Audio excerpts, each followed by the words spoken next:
Hi, welcome to Found in Translation, episode 9. I'm here with John Szczepaniak from the UK, and he's the author of these incredible books I was just so excited the first time I heard about them. And I've been fortunate to get to know him a little bit better just through being my email pen pal and through some time extension comments and things like that. Yeah, John, tell us a little bit about yourself and all the amazing stuff that you've written and accomplished so far. Well, thank you very much for having me on the podcast, Chris. My name is John Szczepaniak. I've been writing about video games and video game history for over 20 years now. I started freelancing for various places. I want to say late 2004, 5-ish. Also, Wow. The Escapist, Retro Gamer, when it was under a previous publisher, The Gamer's Quarter. I ended up as a in-house staff writer on Retro Gamer magazine in 2006. The pay was terrible and the work conditions even worse. So I left after 6 months and I ended up as a sub-editor and production editor at Time Warner for a number of years. And then I went back to freelance writing. And then in 2013, I embarked on a completely insane quest to I ran a Kickstarter to collect funds to travel to Japan to interview Japanese developers, which ended up being far more successful than I envisioned, not just in terms of the money, but also the amount of interview material gained. And it resulted not in a single book, which had been my plan, but the 3 volumes behind you, and then the 4th volume, which you're holding.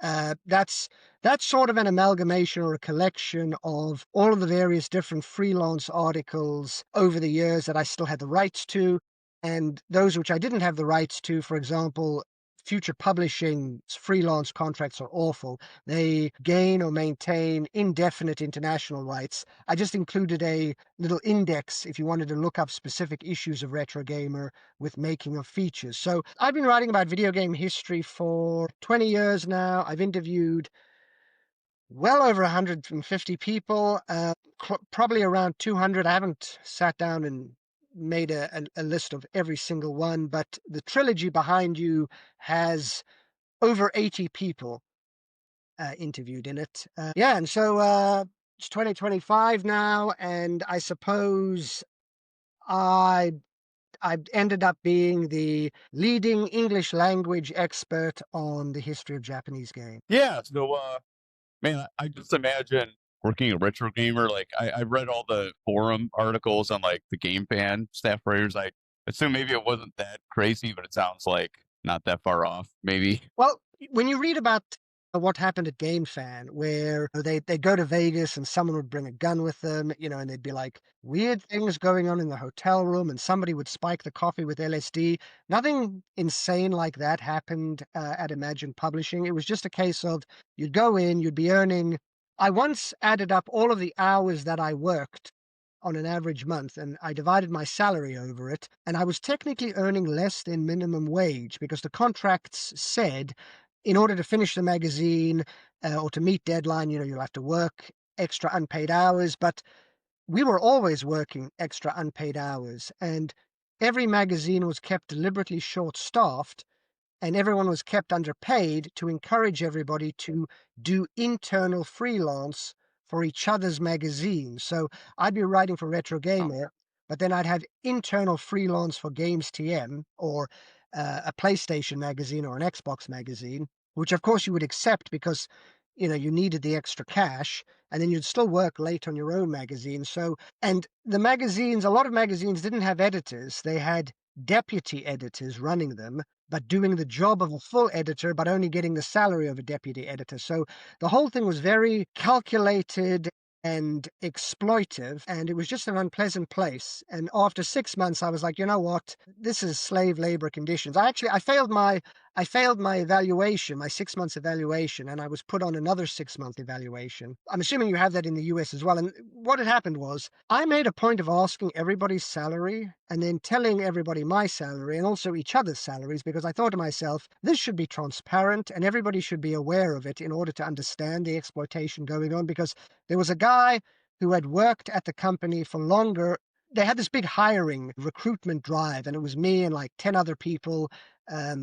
11, I think they hired 12 people in total. So it was me and 11 others who joined, fresh-faced youngsters, new to the company, all on £12,000 a year, which is terrible for 2006. And there was another guy there who'd been there like a year already or longer, and he was only on 1,000. So, I said to him, "You're the older veteran writer here. Why are you still earning less than all of the new young hotshots?" And it was so exploitative. So after I did that, caused some trouble. I got reprimanded by the boss, and they said nobody is allowed to discuss salaries anymore, otherwise you'll be fired.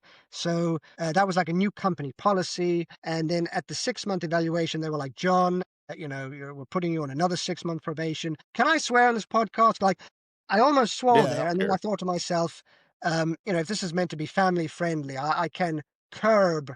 I can curb my foul language. What is your policy on that? Herb, like I try to keep it PG-13, but I probably had like an F word slip in here, so it's not the Okay, end of the world. I try to keep it PG-13. okay. I'll normally my level of swearing is more like rated R18, or so I'm gonna If it's going to be challenging, I don't mind having this one's not for kids. I don't okay. really mind. I mean, this is Um, not for well, money. This is just for hobby. So you can just be yourself.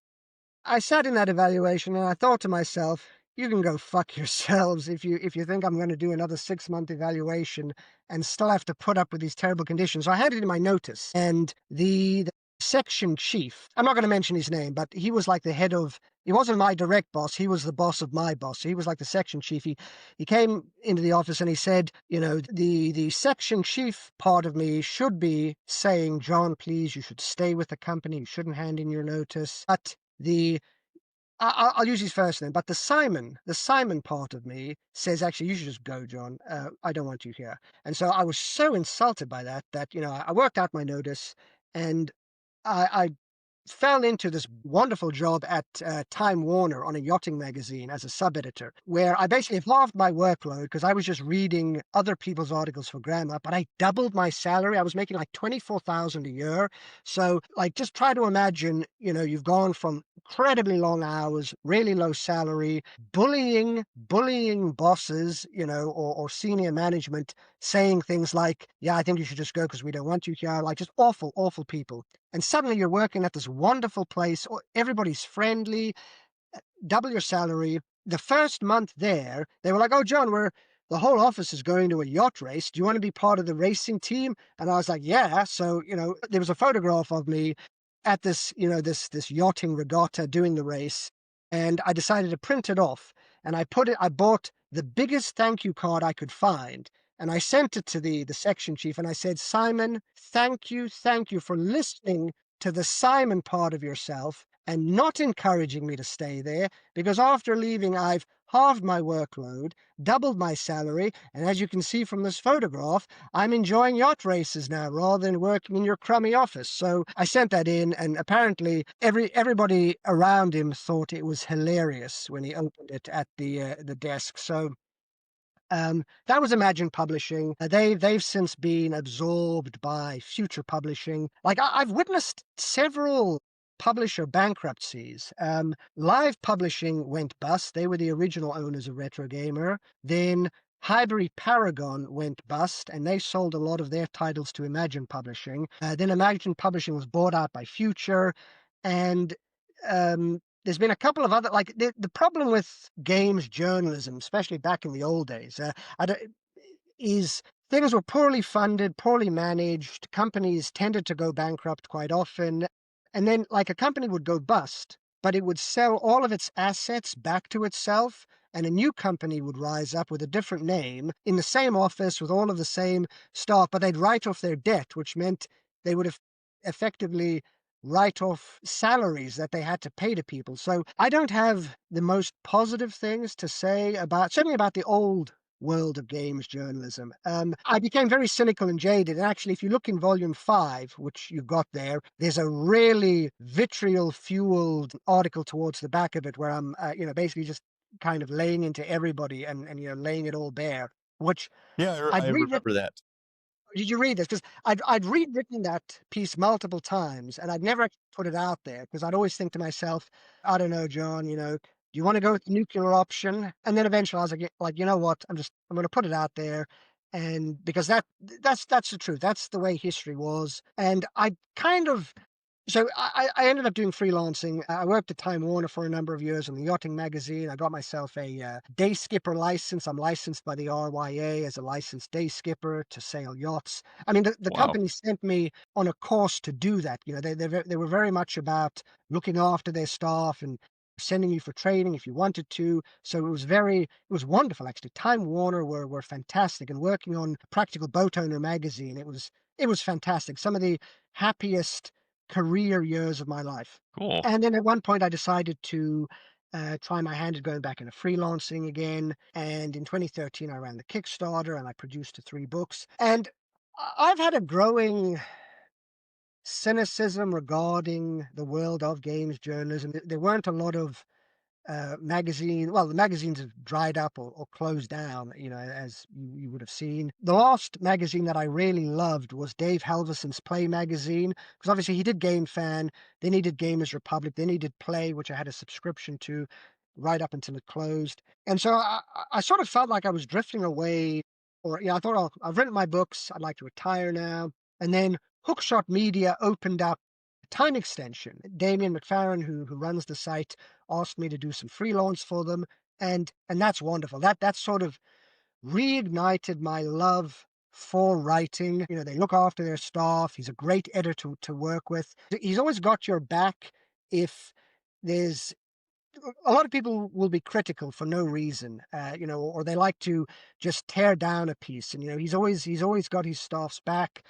They the payment arrangement is very professional, which I really respect and appreciate. But also he or the website in general, it has a trust in its writers if you want to do something a little bit maybe experimental. So I think the first article I wrote for Time Extension was on pareidolia. I don't know if you remember that one. The article was about, like when you look at a pattern and you see a smiley face, or you look at clouds in the sky and you see a pirate ship, that's called pareidolia. It's a genetic trait that every human being, and most likely most mammals, actually have it, the ability to recognize patterns in abstract imagery.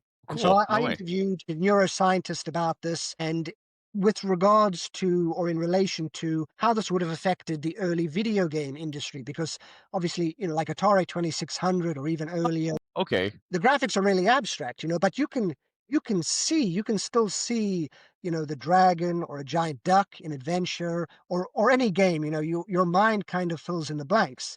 And it's the same with the NES or the 8-bit consoles. I mean, today we have photorealism, but back in the day, people say, your imagination did a lot of work, but imagination is distinct from pareidolia, which just sort of automatically fills it in, which is why you'll just instantly see, a smiley face in a wall socket or whatever. That's so So cool. I interviewed a neuroscientist about this, and she gave some fascinating details, and I showed her some images, and then we followed, like, there's topics on Reddit and NeoGAF, etc., saying, have you misinterpreted a sprite? Because sometimes you look at a sprite and you'll see something different to what they intended. So went really into detail on this, and I pitched this to so many different places: video game websites, video game magazines, neuroscience magazines, and all of them were like, well, it's really interesting, but it's a bit of a hard sell. And, Damon was like, you know what? This sounds really important. I trust your judgment on this. Let's just run it. Let's just run it. And we did. And like people were saying, this is like one of the most important articles I've ever read. And I mean, I'm not trying to brag about myself here. What I'm trying to convey is sometimes, publishers or those in power will gatekeep a really interesting topic, and these brilliant ideas or these brilliant topics won't be investigated or researched because somebody will say no to it. So it's been wonderful writing for Time Extension. Not just in some instances, I'll reuse some of my interviews from the book. So, for example, the Virtual Boy announcement by Nintendo. I went through my books, got as many quotes as I could find, even stuff sort of Oh, nice. not directly related, but a little bit of related to the Virtual Boy, or even what the office was like in companies that developed for it. So I'll reuse some of the material from my books, but they've been very. My editor's been very trusting in when I come to him with a new pitch for new or unusual topics, because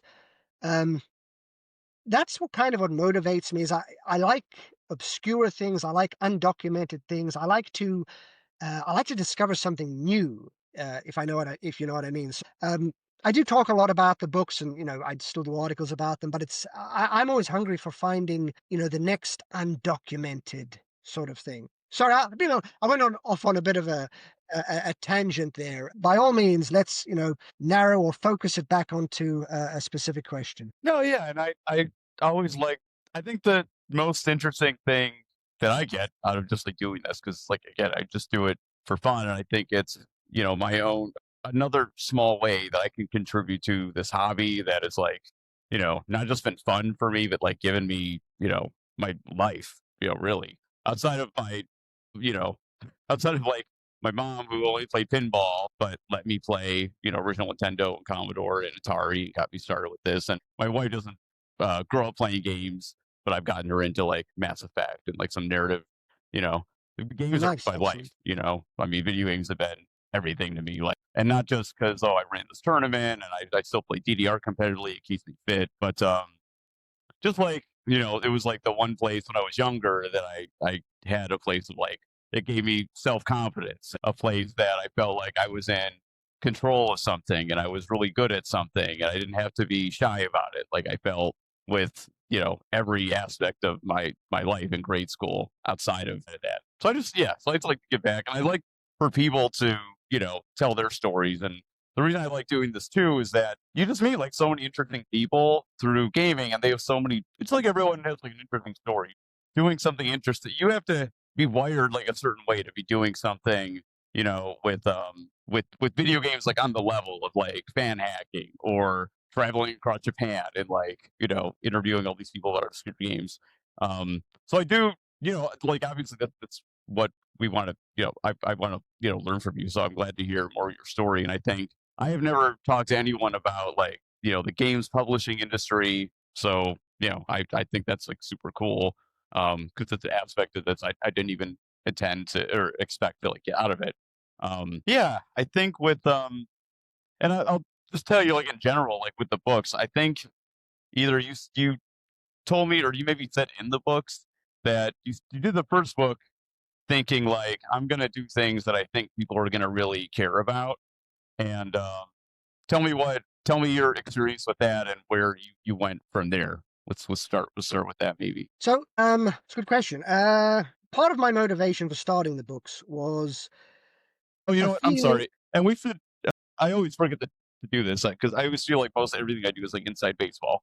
So if you're watching and you didn't get like the lowdown so far, John traveled across Japan for months, right? On You stay there, you travel, and you set up. You worked with local guides and set up all these amazing interviews with not just people who are like still at whatever X company, but you tracked down all these guys who had done amazing work on all these video games who were almost like impossible, relatively impossible to find, like even in Japan. So this book is a huge collection of like there's like like mainstream games and the cool stories behind them and all aspects like planning, graphics, sound. Also, as we got into like volume 2 and 3 and 4 and 5, just really like super in depth, like Japanese computer games and a lot of just my super favorite obscure games and tons of games that I had heard of but didn't know anything about and that I had to like track down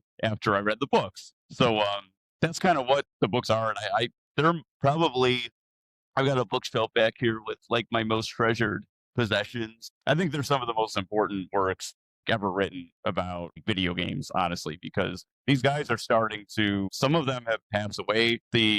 Uh, one of the head creators of one of my favorite games is called Dark Savior, and the company worked on Landstalker, which is more famous on Genesis, but it's really interesting, creative, cool games. And, the now, is the lead guy in that game and like, how old is Miyamoto now? I mean, he's like in his 70s, right? So these guys are going to start dying. It's going to be like the golden age of, what film was, like the great movies and the great movie stars. They're like not with us anymore because, time passes. So I think they're an incredible just like the best treasure trove of early video game, 80s, 90s, 2000s video game information that you can find. and they're just so densely packed with firsthand, um, interviews and knowledge that you're just not going to find anywhere else. So I can't recommend them any more than anything that you've ever read in games. So that. Thank you, Chris. That really warms my heart to listen to how strongly the books have touched you.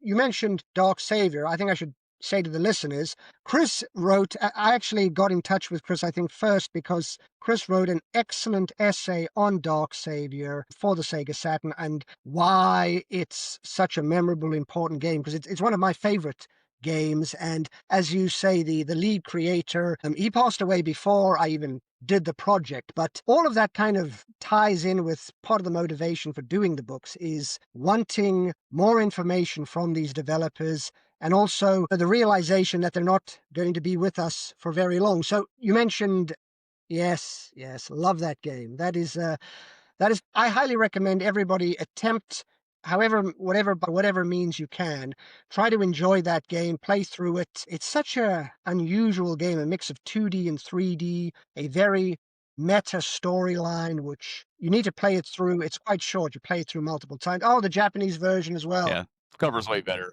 I got this brand new for $15 and it's shipped on eBay. It's not as regarded a game as I think it should be. Well, we're both going to try and put the message out there that it needs to be more well regarded. So the interesting thing with the books is I don't think I have the energy to do a project. I was in my 20s when I started that project, and I'm in my 40s now. And I think only someone in their 20s could do it. It took a lot out of me. And the thing is, when I arrived in Japan, the things which I thought would be easy with the book turned out to be very difficult, and the things which I thought would be difficult turned out to be quite easy. So I thought Tell us more about that real quick. to myself, if you throw a lot of money at interpreters, that'll just make it smooth sailing. And that wasn't the case. I should have vetted them more carefully.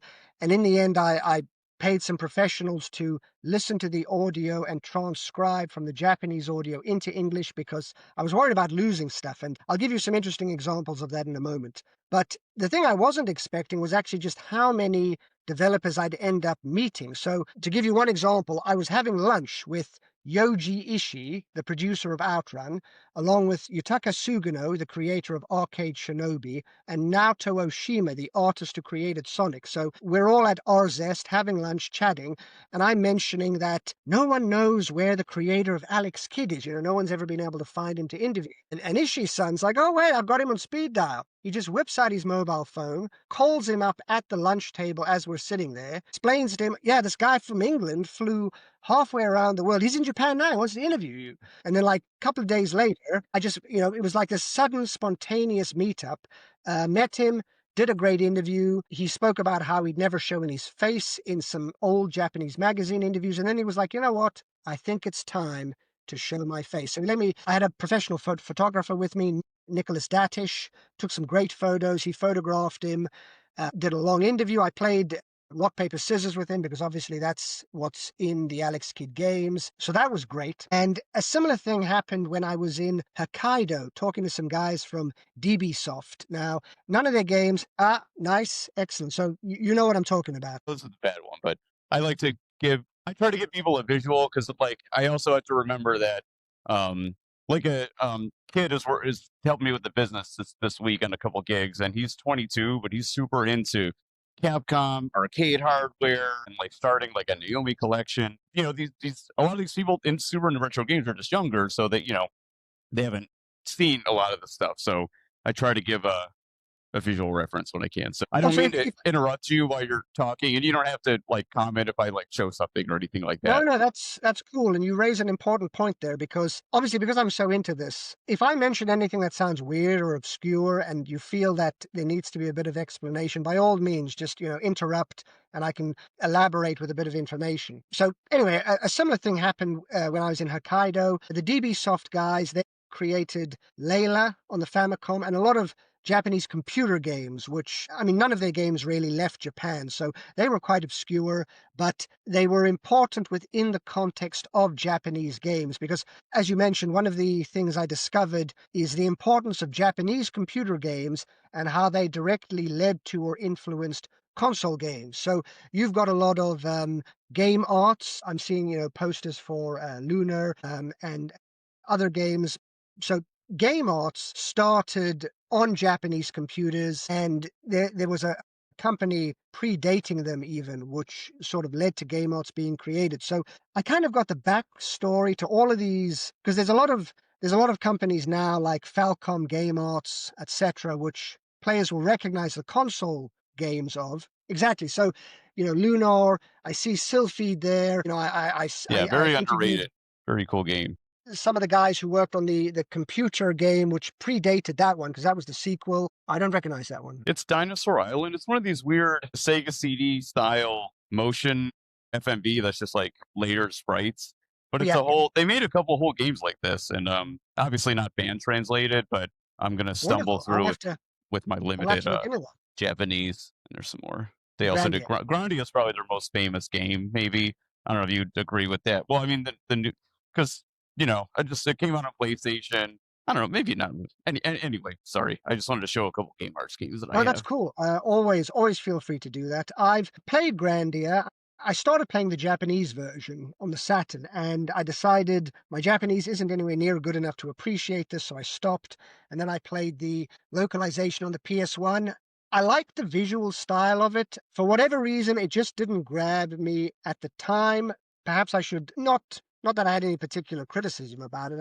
I got to one section and I just thought to myself, I'll give it a bit of a break, and then I kind of never went back to it. I did exactly the same thing when, yeah, I was so excited. I played on PlayStation. I played like halfway through, and I was like, "This game is like not going anywhere." It's just like I just wasn't hooked. And I played the Saturn the Saturn fan translation last year, and yeah, I love it visually, but yeah, just story wise, I was hoping for something closer to Lunar, and yeah, I mean it's good. Like the characters, are interesting, but it's like I don't know. I just expected something like, oh, this was the Saturn's FF7, and just like another game. But it's gorgeous though. But the important thing is for anybody who enjoys Grandia or Luna, and obviously there were the Lunar the re-release, the pixel remodel. I haven't played that myself, but that was obviously in the news. So the games created by Game Arts are still relevant today, and anyone who enjoys them perhaps has no idea how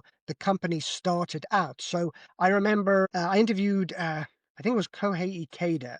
He was one of the founding members of the company, and he was describing how when they first started out, because they were so poor, in order to save money, they would go on the subway, which was heated, so they could do, like, obviously not the programming, but any work that they could do sitting on a subway train, because it was heated and more comfortable than their office, they would do it there.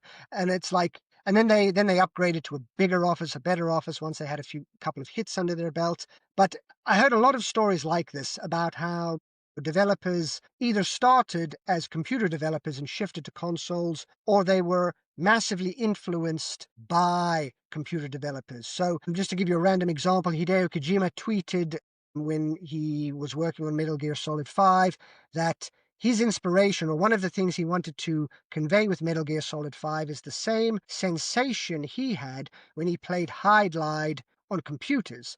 So Hide Glide has a bad reputation on the NES, and the angry video game nerd really disliked it. But the came out in 1984 on computers, very popular in Japan, sold 1 million copies across various computer formats, was converted to the Famicom, sold 1 million copies. Hideo Okay, Kojima loved it so much that he openly stated that it was an influence for him. He wanted to convey that same open world feeling with Metal Gear Solid 5. So, the story behind Hide Glide as this influential title is important. So, I spoke with Tokihiro Naito, the creator of Hide Glide, and he kind of detailed getting into the industry, creating that, the rivalry that he had with Yoshio Kier at Falcom. And then I went and interviewed Yoshio Kier at Falcom, and I was telling each of them, I'm interviewing your old rival, because they had this sort of, in magazines and stuff, they had this sort of rivalry back in the day, kind of competing. So I was like, I'm interviewing your rival, so you got to give me some great answers.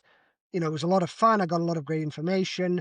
I was able to document this historically important game, Hide Glide, which Because unfortunately, the problem is the US version of it on the NES came out after Zelda because of, how long it took to localize. Whereas in Japan, it came out several years before Zelda came out. So it's important to look at the historical context that games are released in. A game which, if you compare a game that, to Zelda, which came out 3 years before it, obviously it's going to look outdated and not be as good because, it's 3 years or 4 years or whatever older than it. So chronology and context is vitally important, but also the story behind it and how it influenced other developers. I thought was worth telling. I interviewed Takahiro Naito. I interviewed his rival Yoshio Kier at Falcom, who then revealed, fascinating anecdotes about how at Falcom, if you like the East games, the ancient, you're going to pull out a Falcom game. Well, hell yeah, man. Yeah, I just got Excellent. these a year ago, and it's Is like that if you like Ys at all, like just buy the MS. If you can find the MSX versions cheap, the yes? extras they have are like incredible. It's got this hardbound book. It's I've got got that this same cool. copy for the PC Yeah. 88. Oh, nice. Really? The floppy disks are different, but it's got all the same omake inside. A little art book, beautiful floppies. You get a little catalog showing some of the other stuff that Falcom was producing. I'll send you some photographs maybe after the we can compare our versions, see how different they are. But yeah, beautiful, Sweet. beautiful box sets. Yeah. So he was describing that at Falcom, they had a book, which was a Japanese localization of an English language book called The Dictionary of Imaginary Places. And they would go through this to get ideas for their games. Because This obviously, is an English book, you said? yes, so yeah, if you look up Dictionary of Imaginary Places, that's an English language book. I'll look at a dictionary of imaginary places. And it came out in the 90s. It's been updated a few times. I think like newer versions will have things like Jurassic Park in it. It'll have any fictional place it'll have in there describing it. Cool. They had a copy of that, but a Japanese version, which is where they got the name Ys from, because that's based on an old French legend, I believe. So Yeah. I cast a wider net as possible. I tried to harvest as much as I could. Some developers, I was talking to DB Soft, and they were like, "Oh, Hudson Soft, the creator of Bomberman, they were in Hokkaido. We know a guy who was at Hudson. Let me call him now." Got out his phone. The next day, I hadn't even booked an interpreter for that day. I had some colleagues with me. I had some friends and colleagues, Joseph from the Games Preservation Society with me, and we were like, you know what? We haven't got time to book an interpreter. Just go in, have them ask the questions in Japanese directly, just harvest as much as we can, and we'll just deal with the recording later because this information and knowledge is so incredibly important. And he I'm turned sorry out to to interrupt really quick, so I don't want to forget. So you speak and read Japanese, right? not well. I'm not fluent at all. I studied Japanese at high school at GCSE. I got an A star, which is the highest grade at GCSE. I got a D at A level, though the grading for that is augmented by the fact that native speakers take the test as well, and they kind of shift the grade point average. And then I took it at university. So I studied it at high school for 5 years and then 3 months at university. And I try to keep up with it as a hobby. I would say it's rudimentary, my Japanese language ability. Like I remember back in the day playing Metal Gear Solid and other Japanese PS1 games and listening to the spoken Japanese and reading the subtitles in order to try and learn new words.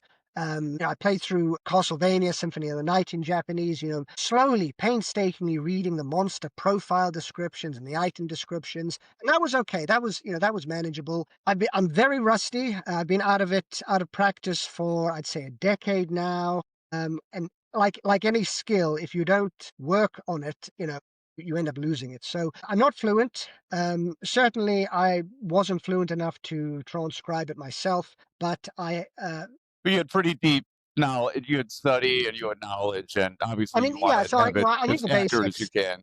I knew the basics. I knew some phrases and terminology and how to introduce myself, or I could maybe maintain a casual conversation. Because sometimes we went to a bar afterwards, after an interview, and an interviewee would buy us all a meal, and we'd all be drinking sake and having a great old time of things. So yes, I would say I've got a foundational knowledge of Japanese, which definitely helped in a lot of things. So I think one of your questions that you sent to me was any noticeable language barrier that cropped up in any of them. And it's an interesting question because I wouldn't necessarily say that anybody's spoken Japanese was difficult to the point of being impossible to translate later on. But for example, Kenichi Yoko, of raising or eating, he gave this really beautiful answer in Japanese talking about scrolling shooters, because obviously they make scrolling shooters. And he used the word makimono, which is a Japanese art scroll. And he said that he wanted the scrolling game using the word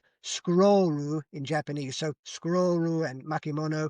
And he wanted this scrolling game to unfurl like a scroll. And you kind of translate into English, and because scrolling and scroll, they sound similar, but they have different meanings in this context. It kind of lost the poetic. It was a really beautiful sentence in Japanese, and so I had to put this footnote in afterwards, just trying to convey that, because it was like, yeah, the scrolling, we wanted to be like a scroll, but there was more nuance in the Japanese. Sometimes you just put a footnote in if it's something like that. And one of the things that I was a little bit worried about in one of the interviews is I went to Human Entertainment, Cool. which they made, the Fire Pro Wrestling, various sports games, soccer and tennis games, and Hifumi Kuno from Human Entertainment created Steel Battalion, so I interviewed him about that. But there were No way. I three. didn't know that.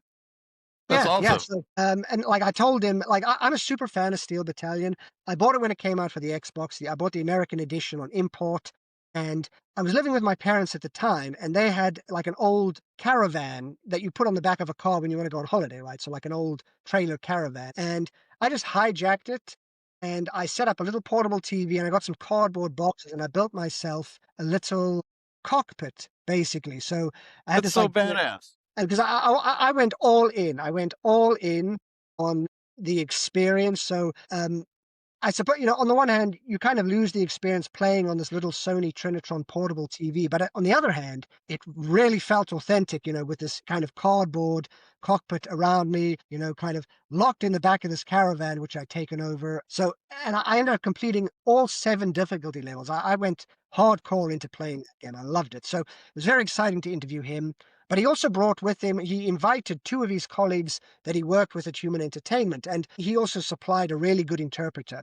And the guy was great, but they would have these really fast, really rapid fire conversations between them, making jokes, reminiscing, correcting each other. And then the guy would translate or interpret the official spoken answer. And I thought to myself, I'm losing all of this flavor dialogue. This is pure gold here. So I handed the audio and my transcription of the official answer over to I hired someone in Japan, a gentleman called Matt Fitzko. He's a big enthusiast of Japanese games, and he lives and works in Japan. Great help. I mean, he saved the project, actually.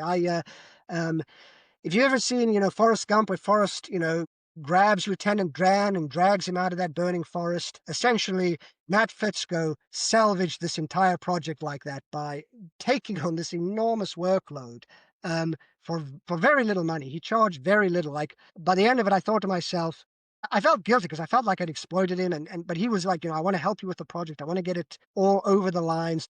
I sent him the audio for this, and he painstakingly inserted all of their little rapid fire conversations, and it was brilliant because one of the guys was saying, "Yeah, I didn't like the Virtual Boy. I wanted to work on the PlayStation because I thought the Virtual Boy sucked and it wasn't going to sell well. So I just abandoned that." And then Hifumi Kuno interjected, saying, "You traitor! You abandoned your post." And then he was like solemnly like, "Yes." Yes, I did. I abandoned my post. And they were laughing and joking. And so I managed to get all of that included in. And it might not necessarily be hard facts like dates and specific programming techniques or whatever, but that sort of conveys the sort of camaraderie that they had. It conveys the atmosphere at the time from Human Entertainment. So you kind Yeah, of their games are really unique, and I think to be able to, color, like further, like color your, the reader's feelings about these games, in like a positive way is like one of the coolest things about the book. And there's nowhere else, Oh, geez, their name is. I'm trying to think of the one website that has some interviews and that schmuckulations, right? Schmucklations, yes, Yeah, so there Schmucklations. are a I couple love that. sites, with some of the stuff out there, but it's like so few and far between, and especially for a company like Human, where I haven't beaten Firemen, but it's like I haven't beaten Firemen or Clock Tower because I haven't successfully converted their Super Famicom cartridge to English. I do that a lot, and it's like kind of like a process. What else? No, Van Seal. I need to beat that. The tons of great old games, and they're all like kind of weird, which is like Yes. we don't the other thing that I love about like this project and like, the time capsule of this time in gaming is that like I don't play a lot of modern games, and I think it's like amazing that so many people have grown up on games, and the indie game is the scene is like so big. But like for me, I don't get that excited when I hear like, oh, it's like it's like Metroid, but with like this one like little thing. Like what I love about '90s games, and why I'm still finding like I'm picking up like PCFX games that Oh, awesome. I'm not gonna be able to play in English, probably ever, and I'm gonna have to stumble through in Japanese eventually. But they're just bizarre. There's just so There's many a growing interesting number ideas. there's a growing number of PCFX fan translations. I think I played is it Team Innocent, which is the sort of I played that in English recently, and I think it's wonderful that these fan translators, are doing this. I have so much respect for the effort and the passion, and they provide this for free. They do all of this hard work and then they just give it away for everybody to enjoy. And I think that's amazing. Based on some comments you made, what did you think of the maps in the books? Because I included office maps wherever I could. Did you enjoy those? Honestly, I think I'm so engrossed in like the interviews that like I've completely give me an example so I could show one here real quick. Can you think of a section in one of the volumes that would have one? I would say pretty much any random volume will have Oh, maps. you mean like the photos of the offices? Is that what you mean? Or Oh, no, I had the interviewees um, draw the physical map layout of the office where they worked. If you're looking at volume one, I'm just going to call up a PDF. Let's make a note of a timestamp so we can delete this checking that we're doing, and it can seem totally organic. I didn't even know there was like a I'm because I you John got me connected with this game preservation society in Japan who are kind of like, and I have a kind of relationship with the Rochester Museum of Play, which is the Video Game Hall of Fame, and I got to do a presentation on fan hacking last year because of my Fantasy Star 4 project. But this Game Preservation Society has it's like way less money, but they're doing something similar. They're trying to save, um, archive like old anyway. So I could. 273. If you turn to page 273 in volume one, you'll find a map. Yeah, the GPS is doing fantastic Oh work. yeah, there we go. No, sorry, if you flip over to I think the next page, 273, you should see a map of the. Oh yeah, here we go. Yeah, so one of the things I wanted them, I asked every developer if they could draw a map, of the office that they worked in, because in my mind, I regard it as a sort of a cognitive time travel. You can look at the map, you can read the words, you can close your eyes, and you can almost feel like you're in that office. And I wanted to convey not just the stories behind the games, but the office life, the entire zeitgeist of games development at that time. Like I was found it weird that like some people really hated the maps. They were like, "Why are you wasting all this space with these dumb maps?" And I thought to myself, the maps are great. I love the maps. So I was curious what you thought. Yeah, I think like mostly I I was mostly like so like absorbing the material. Honestly, I kind of like glossed over like the pictures, which is probably the opposite of what most people do. Honestly, but yeah, I mean, I'm a writer and I'm a former like copy editor and everything. That's just kind of how. And I'm just so like interested in like the material. But yeah, I mean, I love having them in there because um it's really hard to, especially in America, which is like, we just have like so much space here, it's really hard to imagine what it was like to, have like Mega Man 2 developers like sleeping under their desk and like, what the Konami office looked like before they got their like, big, the big office with like fitness, on the top floor when they moved into that office. It's just really hard for me to envision, what life was actually like when these guys were making the games, especially in the 80s and the 90s when like these offices were so small and just like so much creativity and just like so much like magic happened between these people. And I think it's like pulling, and it's like what the book is about, really. It's like pulling the veil back of like, this magic act of like why are, Nintendo games and Sega, why are they so good? Like what is, it's like figuring out all the aspects of what the recipe is that like made these games so great. So Sort of yeah, I revealing the think mystery behind it all. I mean, like, Yeah. You mentioned shmuplations, and I love them, and I can't remember. I think the website did exist when I ran my Kickstarter, but I wasn't actually aware of shmuplations. And so here's a secret for you: if shmuplations had started perhaps a couple of years earlier, and I had been more aware of them, or like followed them regularly, I probably wouldn't have done the books, because a lot of the motivation for doing these books was the intense frustration at not having access to interviews. And so Schmuplations goes through legacy interviews in magazines, translates them into English, provides them in a nice layout, and I wasn't aware of it. And so in order to get interviews with Japanese developers, you'd have to hope for one in, Games TM or Retro Gamer magazine, or I had a book on the Famicom which had 10 interviews with developers from the Famicom era. And I had this craving for more because, I love Japanese games.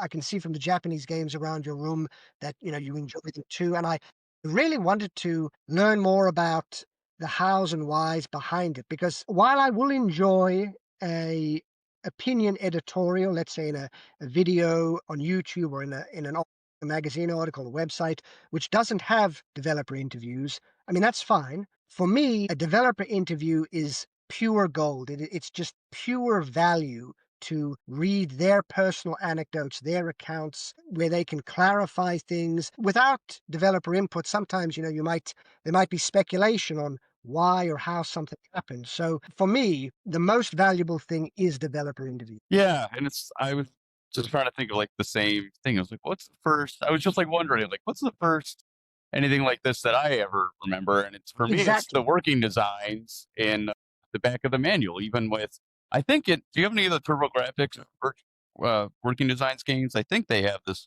No, translation but notes section, I do have they? the official working designs guides for the 2 Luna games, and the 2 strategy guides has quite a lot of developer interviews with the team. So exactly that. Yeah, so that I love stuff like that, and I couldn't get enough of it to satisfy my craving for the knowledge. So it was born out of frustration, and I'd seen Tim Schafer. He was successful. I think he made $2 million on his Kickstarter, and I thought to myself, you know what?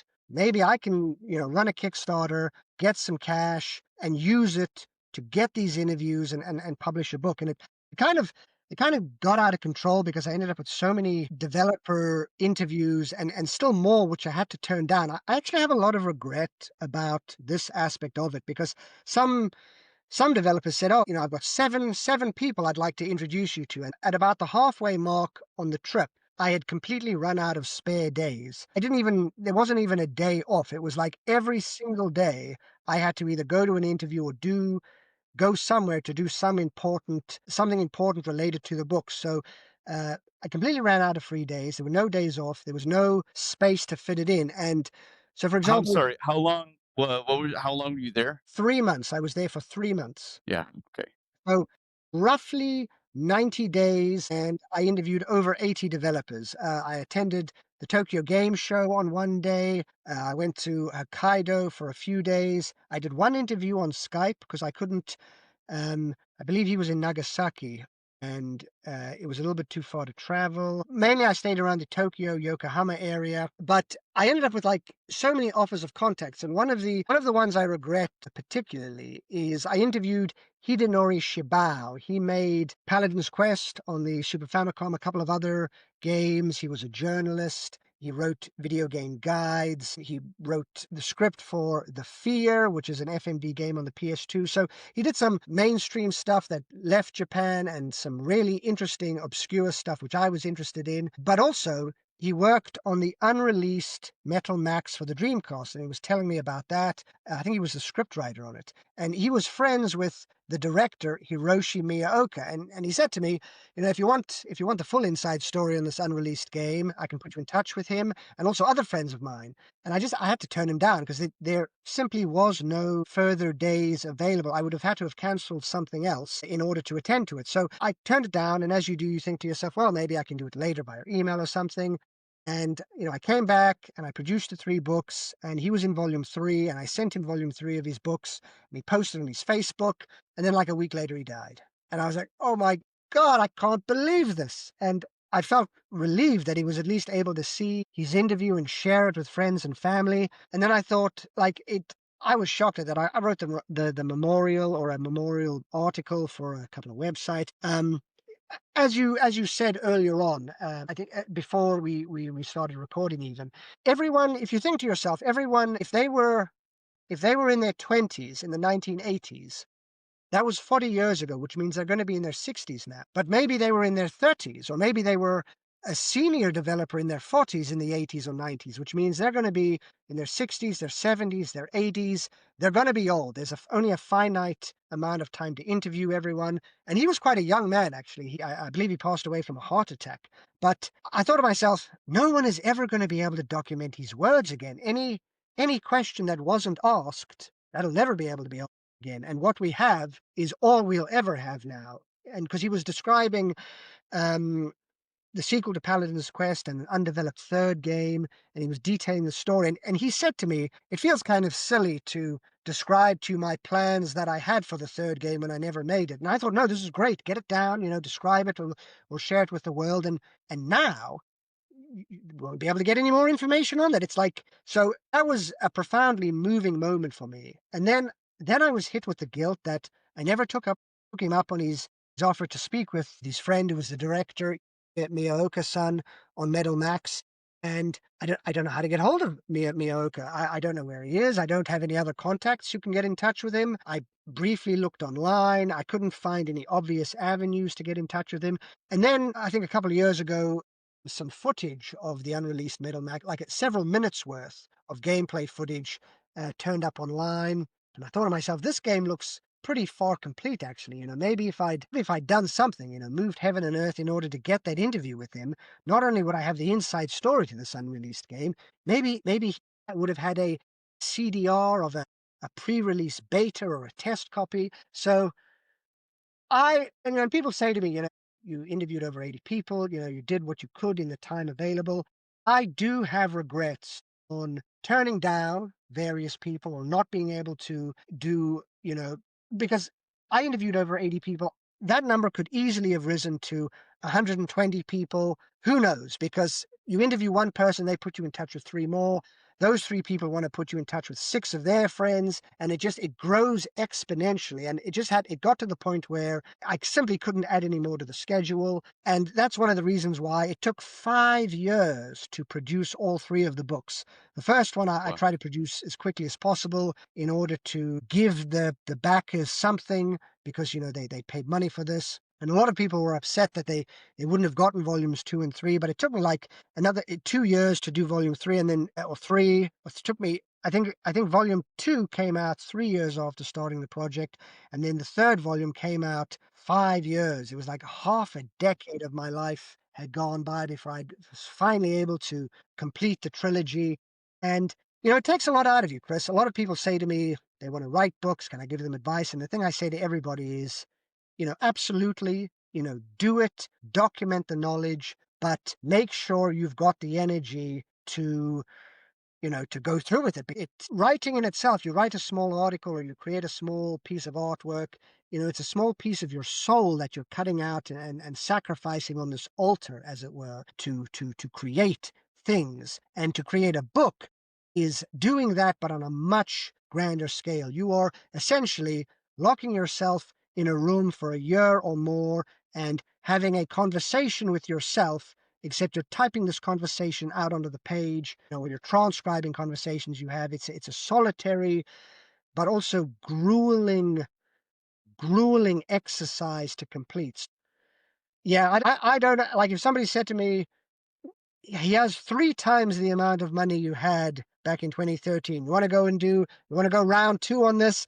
I'd be like, no way. I'm an old man now, Chris. I don't have the energy to live and run around Japan, because every day running around Tokyo, Yokohama, flying up to Hokkaido, every day, backwards and forwards, going somewhere, doing something. Like when I look back at it, I don't think I even realized just how much work or how much would have been required, doing that. It's like a lot of, you read interviews, with a lot of, filmmakers, game developers, musicians, whoever, any creative people. And like a story that you hear come up a lot with is If we knew what it was going to involve, we probably wouldn't have embarked on it. There's you need a certain degree of naive innocence, or not realizing just what it is going to entail. Because if you knew, you wouldn't do it. And I'm not sure if I, let's say, if I woke up and it was 2012, I'm thinking to myself, would I embark on this, or would I invest in Bitcoin before it blew up and actually just not do the book project, because that's the easier choice? So yeah, wow, it was 3 months of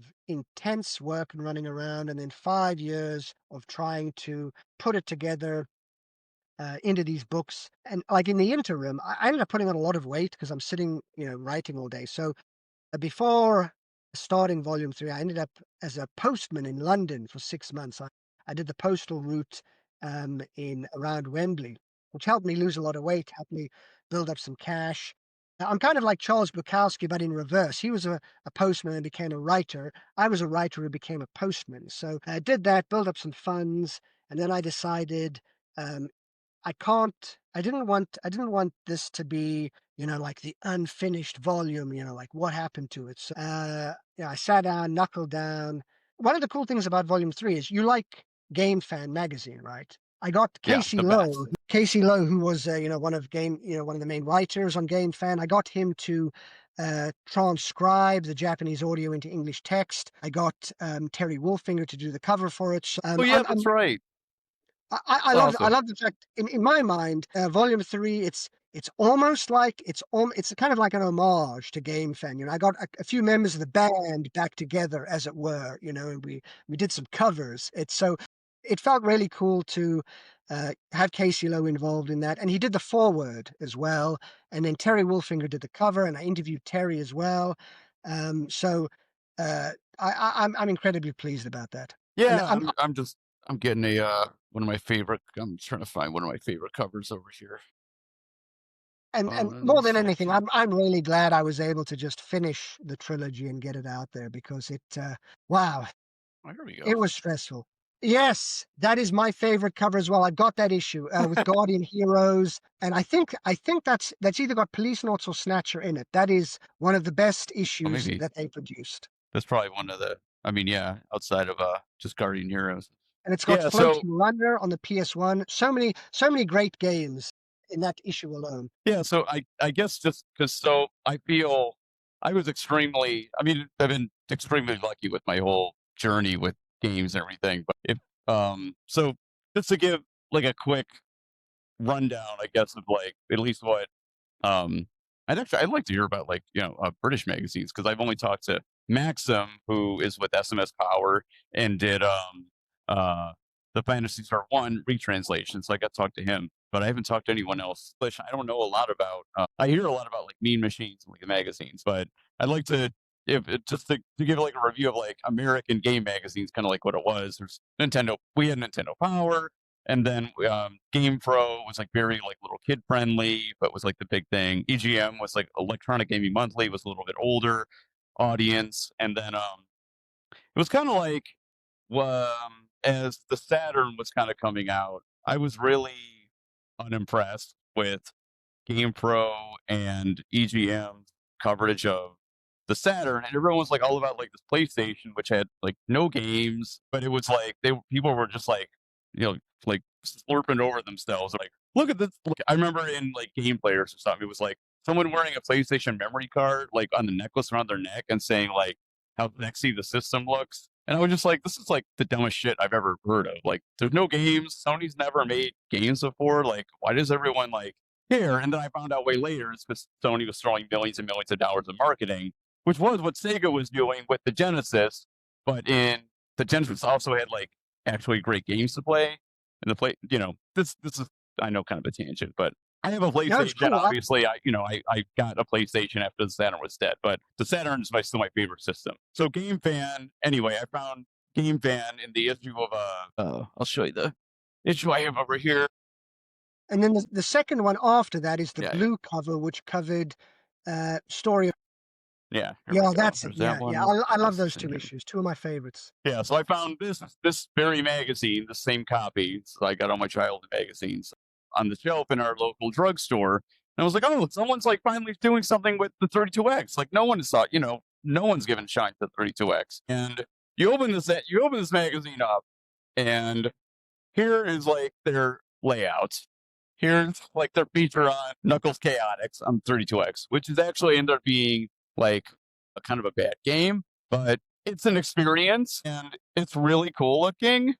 And GameFan did all these kind of like features on games that just no one else was really talking about, but games that were, interesting at least, or fantastic at their best. So this was Guardian Heroes. They were like, don't listen to other magazines that are just going to call this like a Final Fight clone. This is one Yeah, of the that best games that ever made. article made me want to go out and buy it. I mean, you're exactly spot on with that. Dave Halverson, I mean, the whole magazine would always champion the overlooked, the underdog, the obscure, champion Sega hardware, as you say, the Sega Saturn, and I would say that Game Fan magazine is part of the reason that I ended up becoming a video game journalist, writing about games. I would say that it helped actually define my love of video games, or it helped. I mean, obviously, I enjoyed video games. I played Pac-Man in, the arcades way, way before I just could read even a video game magazine. But discovering Game Fan magazine in this obscure, out of the way newsagent, because it was always difficult to find in the UK, it helped shape my taste in games by introducing me to obscure stuff. And I love the design as well. Seeing those richly detailed and densely laid out pages, I would say, helped shape my appreciation for art in general. So a lot of people will complain and say, oh, it's too busy, there's not enough white space or not enough empty space. These people are wrong, Chris, and I can prove it, because there is an art style called horror vacui. If you look up horror, that's vacui, Victor, Alpha, Charlie, Uniform, Indigo. So horror vacui, it's an art style that goes back hundreds of years, and it literally translates from the Latin meaning fear of the void or fear of empty spaces. And it's an art style which aims to fill every available space with imagery. And that is exactly what Game Fan did, because I can remember, like, they would take a cinematic from a video game intro, like an FMV opening, and they would run it around the border of 2 pages. And what I would Oh do yeah. is I would sit and I would focus my eye on the starting image in the corner, and I would run my eye around the entire border. And if you did it just quickly enough, you could almost watch the movie in your mind, because your eye would be flitting from one image to the next as it kind of did its animation. And so I would sit there and I would stare for hours at these articles, running my eyes around the animated borders, looking at the images and trying to imagine what the games were like to play. And they would do interesting things, like they would take a background element. Exactly, exactly. So, that shaped my love of gaming. And they would do cool stuff, like they would take a background element from the game and they would use that piece of artwork to create a bespoke frame for each screenshot. So each screenshot would have a border or a frame using in-game artwork. I mean, I think they were artistic geniuses. I think there is a bona fide, genuine artistic lineage from this magazine, which you can trace through the ages of artwork. And I absolutely like A little it. different than what you're talking about, but I just flipped to this and like the crash.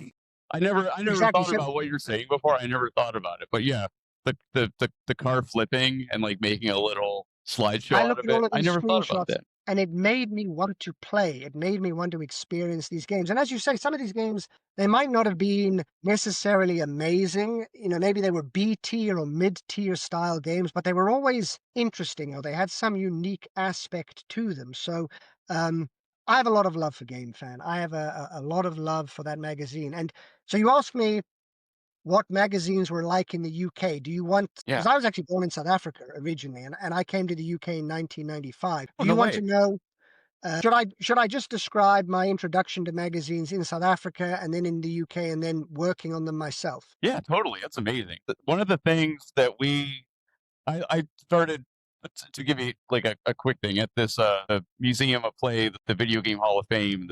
I got to participate in this event called oh my god, my mind's in a different place. What the hell was it called? It was a symposium about the preservation of games. The idea was to get people from all over the world to submit like a presentation and basically just to like get us all together. And the music that they do all kinds of cool stuff like this all the time. Shoot, I can't remember what the presentation. It was called Save the Game. It was saving the game. So mostly it was basically about like what someone is doing interesting in terms of preserving old games. So they accepted my presentation about not just like my work with Fantasy Star, but being involved in like the fan translation, the fan hacking community. There's another or bunch of international presentations there. One was from I think it was India or shoot, that's like a stereotypical American. I can't remember what country it was now. The guy, he was from a small country with an oppressive governmental regime in the mid and late '80s, and it was basically like the only place that like people could talk openly and talk of like rebellion against like the military government was in like freaking parlors where you could play Atari. So like the seeds of like a revolution were sown in video game parlors because there was literally no other place that That's people awesome. could congregate to like talk openly. So as Americans, we just don't hear these kind of stories a lot because we're just like so focused on ourselves. So I love hearing about like people's experiences, worldwide of what gaming was like for them, especially in the '80s and '90s when we didn't have the internet to homogenize and connect everything. Did you ever read the old Hardcore Gaming 101 page, Games of the World? I'm not sure. I'm gonna mark it Okay. right now in case I haven't. No, it unfortunately,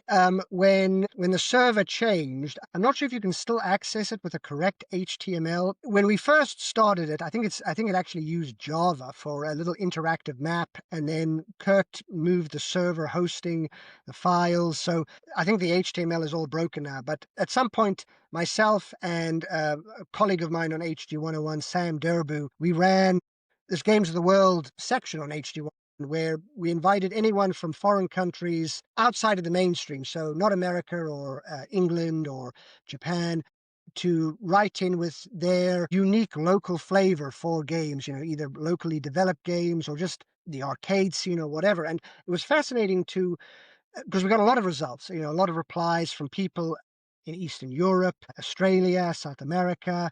There were photos sent in from Africa, Brazil, India, and it was amazing for me to kind of discover and see all of these unique. I mean, it's all still video games, but it's a slight variation based on their local culture. And actually, this is what got me into games journalism originally. The very first article I ever wrote for a printed magazine was for Games TM magazine. It was called Wish You Were Here or Wish You Were There. So I was at university studying Japanese, and I was speaking to a guy from, I think, from Malaysia, and he was talking about how video games were different there.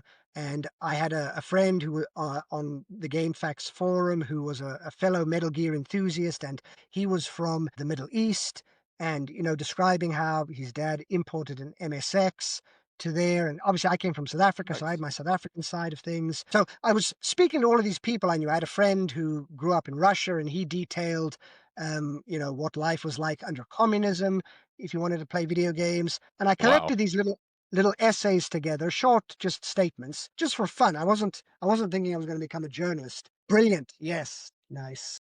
Yeah. You should if you remotely like Hideo Kojima, just like play if you can like emulate the MSX versions or get an He has MSX. But he has a little yeah, tangent. Can you At show least the play Metal Gear 2. I know so can you many. show the Metal Gear 2 box, the back of the box to the camera? Well, yeah, yeah. Okay, so there's a little screen there of Campbell giving you. There's a little screen of you having a conversation with Campbell, a codec screen with the number on it. So you know how everybody talks about in Metal Gear Solid on the PlayStation, the look on the back of the box to get Meryl's codec number, and everyone thinks that's fourth wall breaking, very meta, right? That idea actually started 1990 with that game because Campbell says to you, we need to change our codec, our radio frequency. The new one is on the back of the box, which is right there on that box that you're holding. So I'm doing an article on Hideo Kojima for the Games Preservation Society. Oh, wow, I cool. want I wanted to reference this because a lot of people make a big thing about the Meryl's codec being on the box. It's kind of it's a signature move of Kojima, and my argument is it is a signature move of his, but he was doing this already back in 1990. And I also dug up a tweet where he said with Snatcher on the PC-88, he wanted to have a special paint on the floppy disk so it would get warm in the floppy drive, and the paint is heat sensitive, so it would become visible, and it would also give off a smell of iron oxide or blood. So you take the floppy disk out and you'd suddenly see a message saying, the murder took place here, kind of fourth wall breaking there. And, Konami said no, and he was tweeting the story about it. So if you like weird stuff like what Kojima does, keep an eye out. The Games Preservation Society is going to have a big feature on him detailing stuff like this. And I wish Awesome, more man. people were aware of Metal Gear 2 on the MSX2 because have you played it? As soon as Metal Gear Solid 1 came out, I became obsessed with like Metal Gear and then, as a kid, Metal Gear 1 was really popular. I don't know if it was popular in the UK. I know that Nintendo was less popular there. Or I don't know what was popular in South Africa. But yeah, Metal Gear 1 was really popular here. And I read like the Worlds of Power book. I'll get it out over here. But yeah, so like we didn't know anything about the MSX versions, and like these are like the real games. So anyway, I got really so when I played through, and what's really cool about Metal Gear 2 is that it's also one of the first English fan translations. I think FC Yes. Snatcher by Oasis is the very first that, as most people recall. But Metal Gear 2 was translated into English by fans all across the world working together, just like Foxhound. And it came out even before Metal Gear Solid came out in English. So I mean, these guys were like on this stuff, and they were fans of the game before even MGS1 came out. But yeah, it's so many ideas. I still love Metal Gear Solid 1 so much, but there's so many ideas that are literally copy and pasted, um, that are great in Metal Gear Solid. And of course, it's like a In a brilliant way game. Metal Gear Solid is sort of almost like a remake of Metal Gear 2 because you've got the running up the stairs, being chased by people. As you say, there's so many elements which first appeared in Metal Gear 2 and then were kind of brought to life in 3D for Metal Gear Solids. I'm a big fan of Metal Gear 2 on the MSX2. Really great game. Really cool to see that you've got it because it's quite a rare prized item. Yeah, So kind of the last couple of years, kind of went on a tear and just like what are like when I was in Japan, I learned about just a lot of it's just like learning about like so many games and just like wanting to have that emotional connection. And even if I'm playing a game that's been translated into English, I really like having like the Japan. I really like I sold my copy of like Panzer Saga, the American version, but I got the Japanese version so I can sell the manual and I can put like the English version like inside my case. But yeah, for shoot. Oh yeah, so yeah. Anyway, everyone should play Metal Gear Shoot. I did want to Panzer highlight Dragoon one of Saga, the. by the way, is one of the finest games ever made in the history of the industry. Such a good game. Like even today, I was lucky enough to play it back in the day before it got expensive, and even to this day when I replay it, it is a masterpiece, an absolute masterpiece. And it's tragic that Sega destroyed the source code, so we might never see it remastered or re-released, which really pains me actually. Yeah, I know. I need to play it again. And it's so short too. But I wanted to highlight another thing that is great about your writing in that so as we went over like in America, it's like a well-known story if you're a Kojima fan that Metal Gear was popular on Nintendo in America. So Konami of Japan decided to do a sequel called Snake's Revenge that was just going to be released in America without Kojima's involvement. And he didn't even know whether he was mad about it. Maybe you have some insight on that. But apparently he found out on the train with another random Konami employee being like, we're doing like a sequel to Metal Gear. He was like, well, I'm going to do like a real sequel to Metal Gear. And then he made Metal Gear 2, which is one of the best 8-bit games, certainly, and one of the best video games probably ever made. You're in one of your books, you talk about it's then Snake's Revenge is not regarded as a good game now, especially in the mirror, in the view of oh, it's not a real Hideo Kojima game, and there's some like broken crap in it. But your article, tell me, like, just talk real quick about your article. And this is what I love about your perspective Well, as I a I writer and a video game personally historian. I personally love Snake's Revenge. I think it's one of my favorite games on the NES. And there's an interview with Hideo Kojima where he officially says he felt it was authentic to the Metal Gear formula. I feel very saddened or disheartened at the negative criticism that's built up around Snake's Revenge. I think a lot of it stems from people feeling it's not the true Metal Gear sequel, that we missed out on. And so they trash it because of that. But in my view, I think that Snake's Revenge is actually closer or more authentic to the original Metal Gear on MSX2 than the NES port. So, I mean, for example, Snake's Revenge, the NES port, the Metal Gear is removed and replaced with a computer because they didn't have access to the fancy mapper chip at the time, so they had to That's why redesign it. they couldn't put it. It's just Yeah, oh yeah, just because of a mapper I chip. interviewed the programmer who converted it. I think volume 5 that you've got there has the interview, has a whole selection of Metal Gear interviews. So, whereas Snake's Revenge has a ship full of Metal Gear units. And what other game has a ship full of Metal Gear units? Metal Gear Solid 2. There's all of these, when I played Snake's Revenge, there's all of these elements in it which makes me feel it's absolutely deserves a position or a place, in the grand scheme of things. I feel that it is canon, despite what the fans say. You fight Big Boss again, who's half robot, just as he is in the. Yes, there it is. So there's some funny anecdotes, and I did this massive feature. I did this massive feature for Games TM. I interviewed multiple people. I actually got temporarily fired. I got fired as a freelancer from the magazine with that article because What? Games TM decided to do what Edge magazine does, which is not credit the writers at all. So Games TM originally used to credit writers, and I was happy with that because I want my name attributed to it. And then they decided to stop crediting writers. And the editor at the time, who I have a very low opinion of, he was like, well, Edge doesn't credit the writers, so we need to be more like Edge. It's more sophisticated. And I thought to myself, you're an imbecile, and I didn't like that at all. And then I thought, I interviewed like 6 or 7 or 8 people involved in the Metal Gear series. I interviewed more people involved. I interviewed the programmer on the NES version, the programmer on the original MSX version, the You got programmer Ghost on the. Babel in here. I interviewed one of the guys who made Ghost Babel. I interviewed the programmer on the MSX2 sequel. I interviewed Jeremy Blaustein, who did the localization of Metal Gear Solid.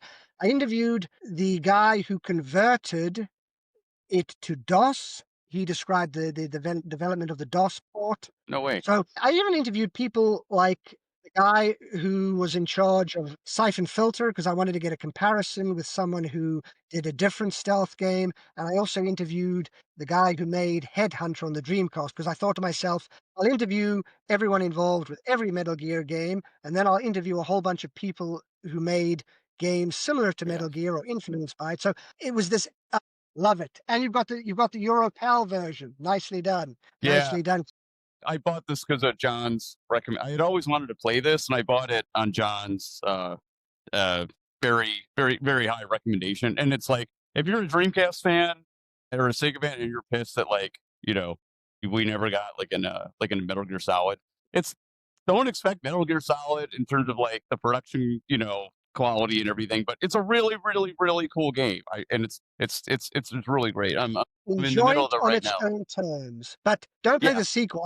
I don't like the sequel at all because they removed the bike sections, which I loved. And they also did this weird thing to the aiming, so the aiming wobbles around. Anyway, the reason I got fired was I'm sitting here and I'm thinking to myself, you're paying me this I think I got like 50 quid a page. So it's not a lot of money. And I have just acquired 10 developers from around the world who've worked on every Metal Gear game and rivals to the Metal Gear series. And now you bastards want to deny me my name on it. So I thought, fuck that. I am getting my name in that article. So I took a whole bunch of screenshots and I slipped my name in it. So only one of them managed to get through.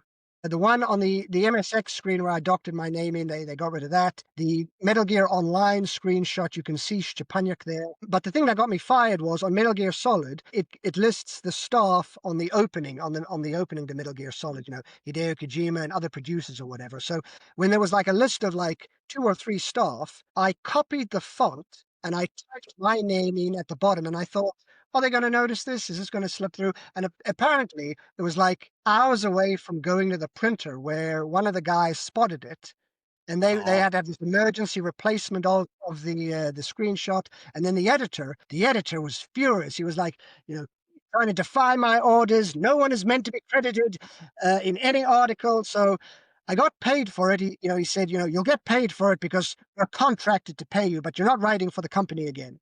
That guy was an arsehole, and I hated the fact that they didn't credit people. I mean, I tried doing it on another article as well. I interviewed Jeremy Blaustein about his company Zapang and various other things, and I forget the issue. But if you find the big interview with Jeremy Blaustein and you check the first letter of every opening sentence, the first 11 sentences start with the first letter of my surname, because I was real lucky with this. Blaustein's company was called Zapang, so it started with a Z, and he also worked on Zone of Enders. So he there's did. already, He worked on Zone of Enders. or I think he was connected. Yes, because Cool. he was telling me that.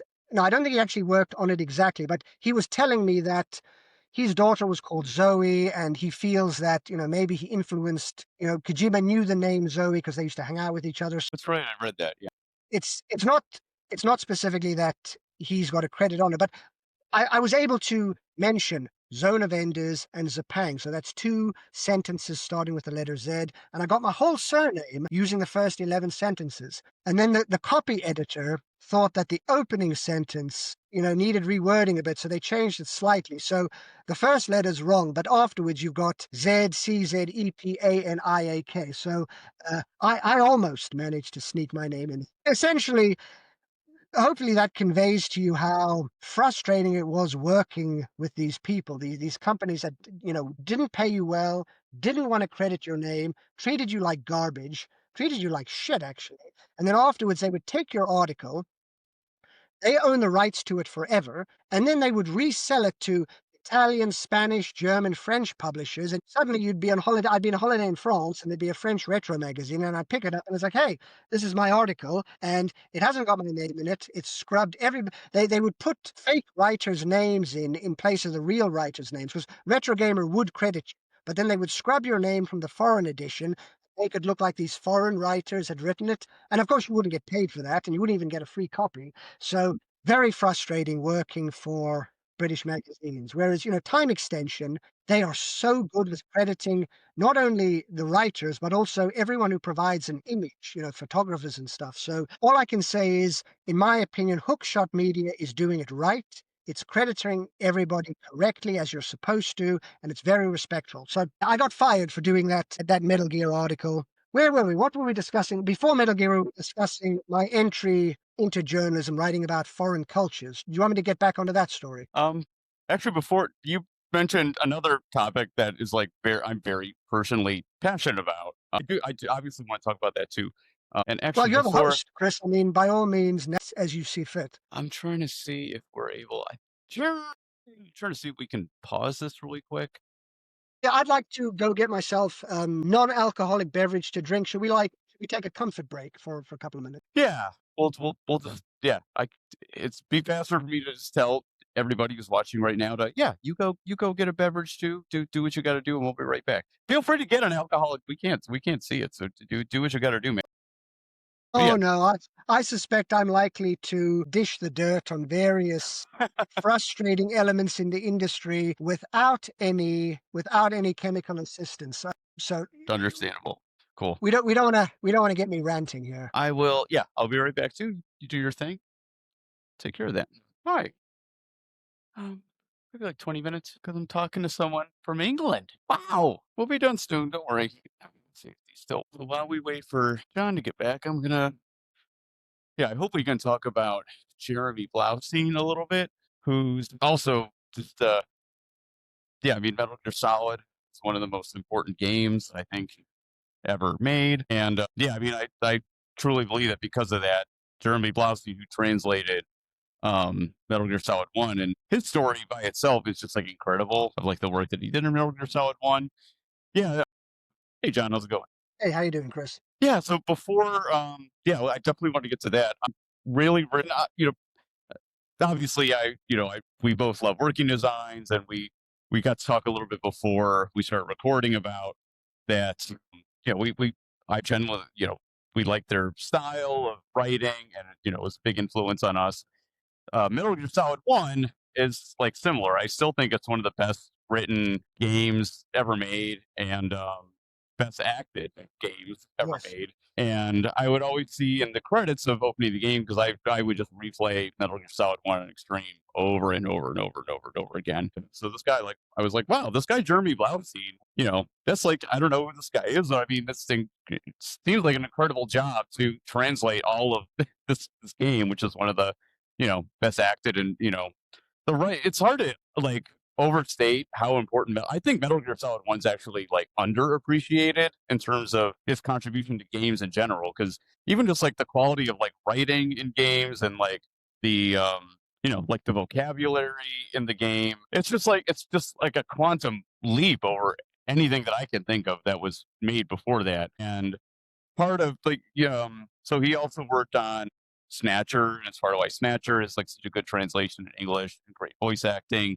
He also worked on my copy of Suikoden 2 is over there. He worked on Suikoden 2, I love the and Suikoden games. Yeah, great games. finally I was really burned out with my business last year or a year ago, and I basically just said, I've always wanted to play Suikoden 1 and 2.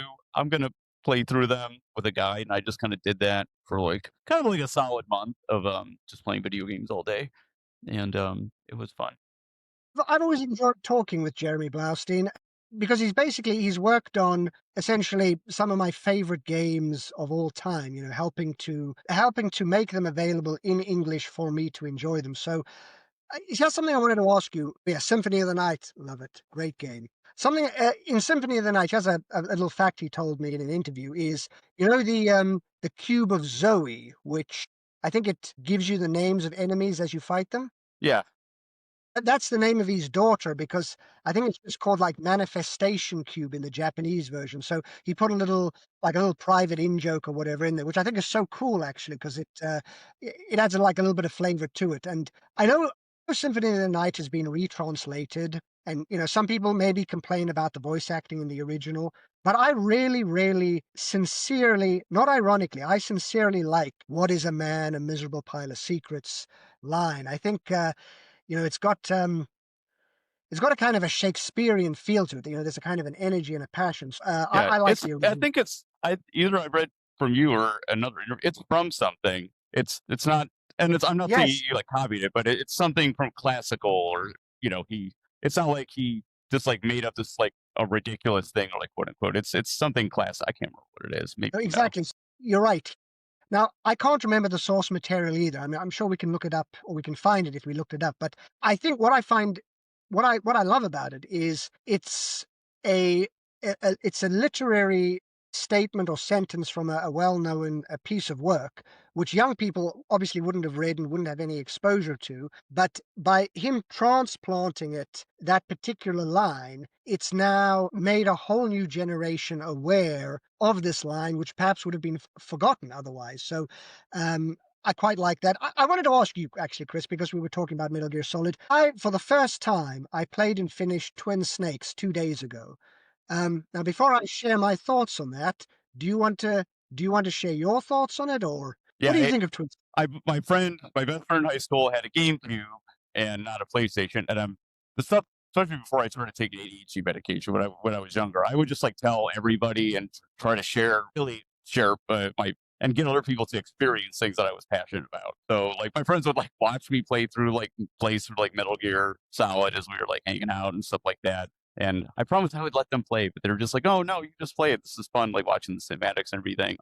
So he had a GameCube, so I bought him Twin Snakes on clearance for like $10, and I did not read like good things about the voice acting. And for me, like the the writing, the voice acting, that's all part of what makes a game, like run for me. And like I remember us playing Twin Snakes, and I just felt like everyone was just like reading from a script. It was like, why would they Oh, retranslate like yeah.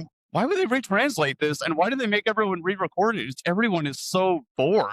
And this is the best voice acted game like ever made. Like, why would you do this? This completely ruins the experience. So I've never gotten any farther in Twin Snakes than that, outside of like being pissed off in Metal Gear Solid 4.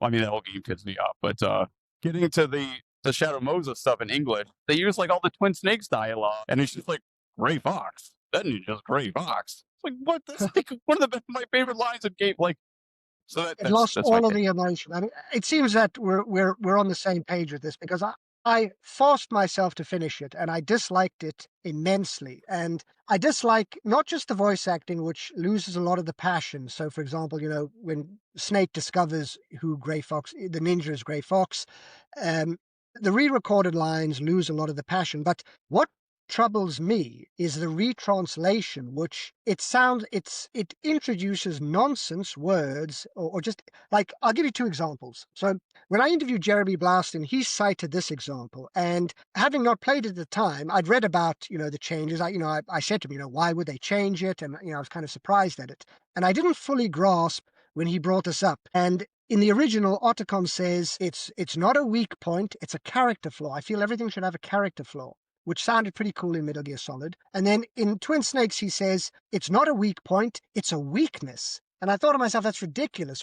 Why did you change the original translation, which Blaustein had done, of character flaw? That makes sense in English. That's a normal phrase to, it's not a weak point, it's a weakness. That sounds like gibberish, Chris. That sounds like bad English to me. And Yeah, when I actually heard the line being delivered, suddenly it hit me. This is what he meant in the interview. This is terrible. The delivery is terrible. The wording itself, it sounds like English, but it's not really coherent English. And then there's another example, which there's so many examples, but here's one other one which stuck out with me.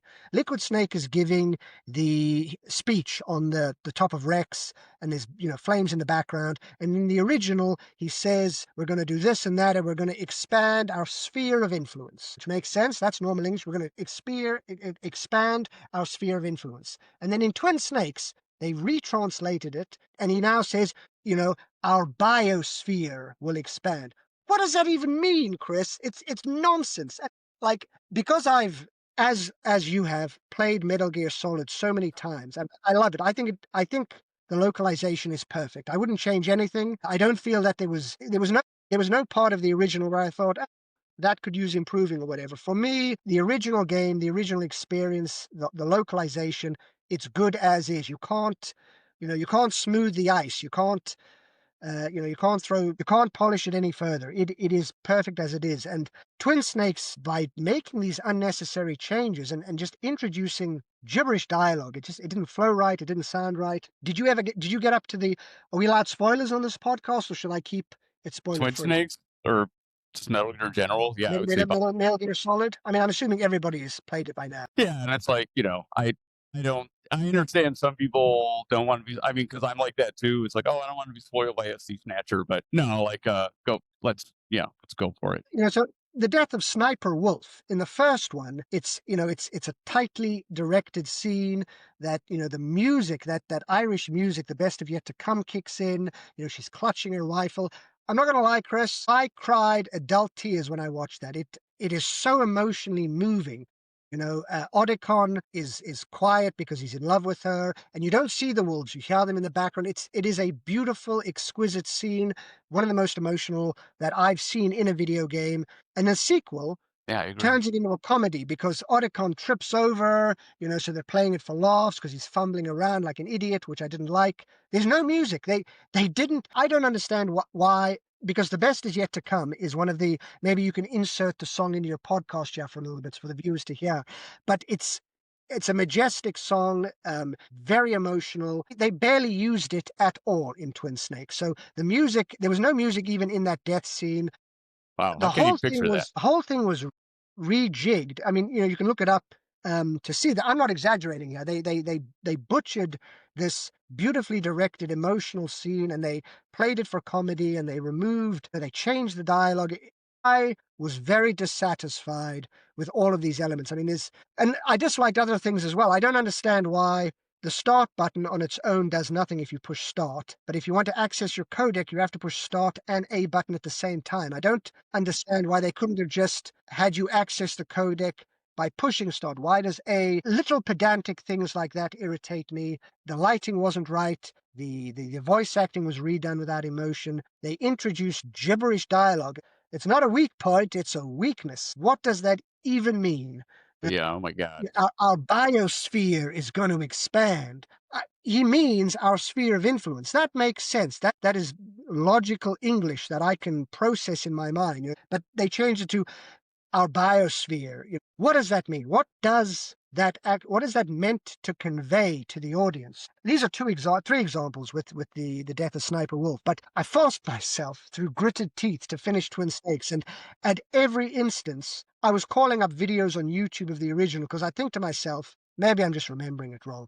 Maybe the original was actually like this. Maybe it's, rose-tinted glasses or whatever. And then I'd watch the dialogue or the gameplay, or I'd see even the graphic. I actually prefer the graphics on the PS1. I think the low-res textures gave us sort of a gritty dirtiness to Shadow Moses. Everything was Oh a little yeah. bit The game looks too clean. especially if you everything's different now if you're like emulating it or playing it on like the HD collection. But it's like these games were meant to be played, and like I think that I'm not a big fan of the 64, but it's like, oh, I love Star Fox 64, for instance. And like when I started my business and I wasn't used to I would set up CRTs at bars and I would have so I'd have like a 64 on like a little like 19-inch screen. 64 games look freaking awesome in composite on Mm, a tube TV, and mm. Metal Gear Solid is the same thing. The game looks incredible when it's viewed like as it's meant to be seen on it. Like, Yes, on a CRT, exactly. Like, so,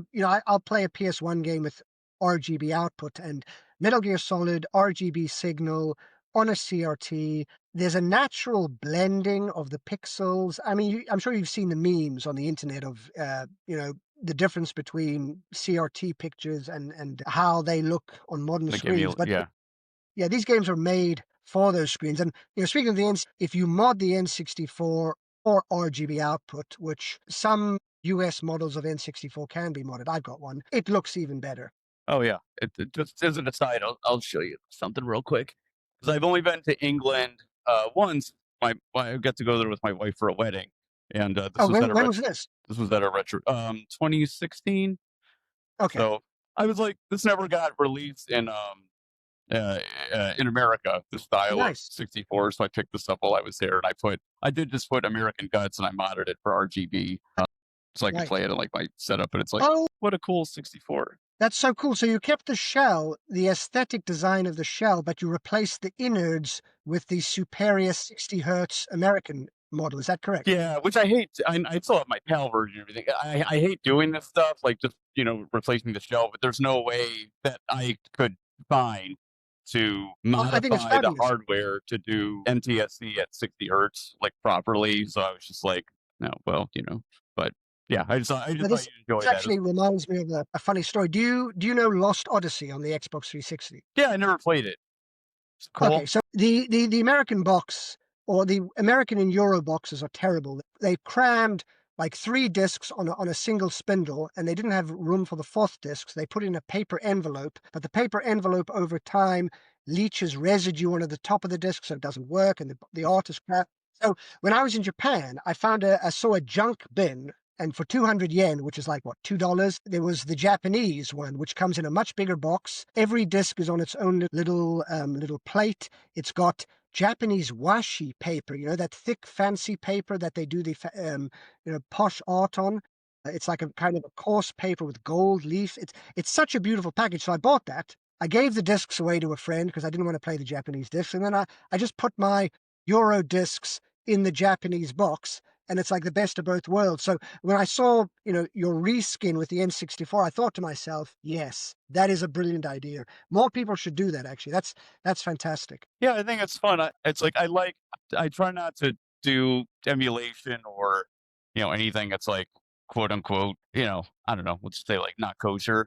So I really like the idea of that when I play here like Dragon, like, so it's like I did play Dragon Quest 3 on my EverDrive, but I just haven't converted like my cartridge yet.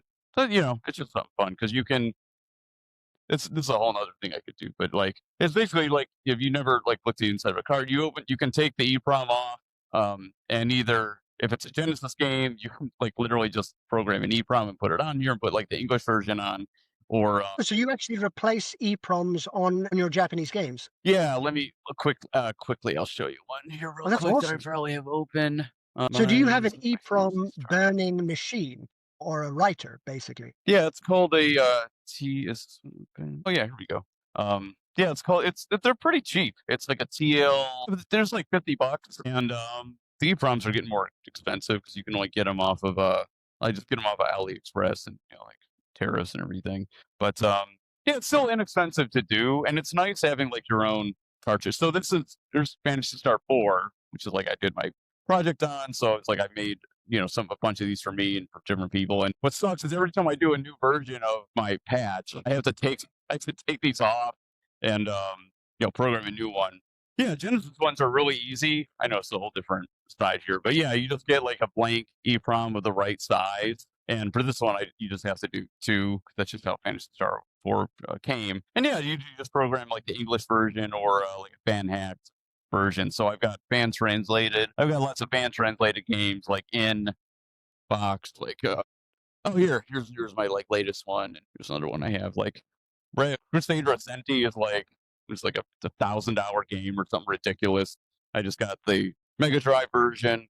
I do something that will probably make people really mad, which is I just Dremel the size of the cartridge down so I can fit it. Couldn't you Dremel the side of the cartridge port on the Mega Drive and achieve the same effect? I could, but then I'd rather not mutilate my. This is my Genesis that I've had. My main Genesis is the one that I've had since it came when I was in third grade. So I'd rather keep the dust free. I know this makes no sense, and as I'm thinking about it now, I could just put electrical tape or something over the hole that I've made on the Genesis. I don't know. It I just mean, you could also get a cartridge extender, like a pass-through cartridge. yeah, and I use like the Game Genie for Yeah, yeah. Uh, that's what I mostly do. Like, I couldn't do this to like my Alien Soldier. It's like, man, Alien Soldier is like a $500 game, so I can't do this to like my Alien Soldiers that they're intact on here, and you can just use a Game Genie. But if you use a Game Genie, you can't use the battery save.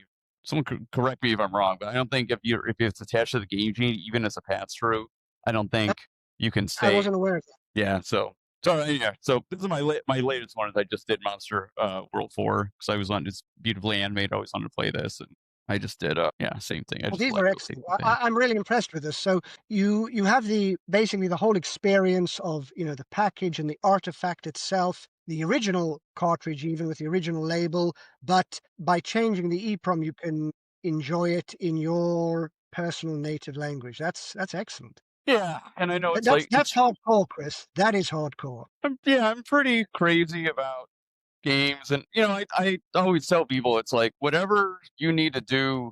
Like I'm not a gatekeeper. Like whatever people need to do to enjoy games, they should do. Like as I start to get older, and it's like, oh, it's that's why you have kids, and like your life changes. I just realized that like not everyone has the time or money to even do the stuff that or the space. Like most people don't have space for a tube. So I can't tell people like, oh, you're not doing it right if if you're playing on like a flat panel.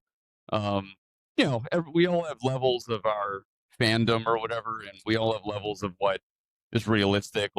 There's a bunch of arcade games I would love to have a board of, but some of them paying $1,000 a Mm. board for one game. It's just not feasible. We all just have to do. Oh, just because I'm sure. I don't know if you're a Fantasy Star fan at all. Oh, yes, I am actually. I want to do it's I'll show you uh, something really crazy. brilliant. I got the Genesis version of Fantasy Star, which cannot support the FM, even if this cartridge physically can't support the FM because the way it was made. So I took out the this one. I did not have to mutilate the cartridge. I took out the board that was on here, so I kept that. I put Monopoly for Master System. I put the Phantasy Star 1 on that, and it's Monopoly has a battery, so it can save. This fits in a Master System without modification. A Japanese Mega Drive game fits in at least an American Master System without.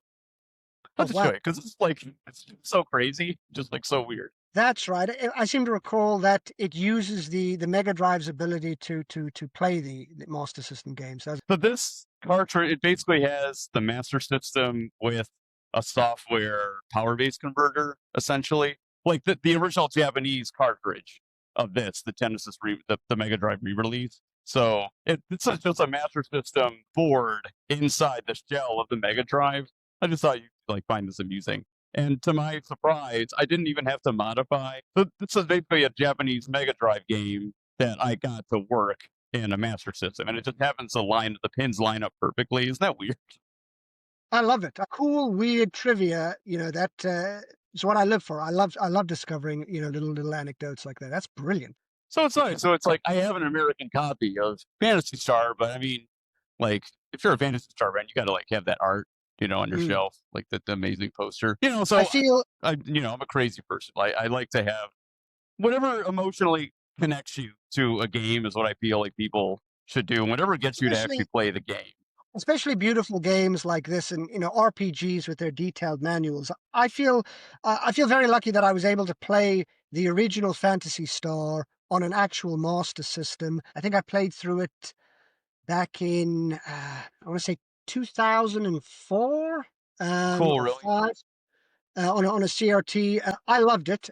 Big fan of the Fantasy Star series, or the first four games. Never really got into Fantasy Star Online. I like the older traditional ones, but yeah, I played through the. Unfortunately, like presumably American manuals are the same as the European ones. Like the European manual is printed on cheap, terrible paper because Sega would put like 4 or 5 European languages on. So to save cost, you'd get this big, thick manual, and it's nothing like the Japanese manual where it's got beautiful color pages and screenshots, and it's a work of art in itself. It tends to be very workmanlike. Yeah, yeah. That's something I don't even think about. Is like it's weird getting like a uh like a British um Dreamcast game, and it's like, oh shit, oh like, oh, why is this manual is huge? This is so cool for like Bangai-O, and then it's like, oh, they had to fit like 5 languages like in the manual. It's like, wow, and yeah, that sure that would uh decrease the And that's quality that they were able to put in the actual manual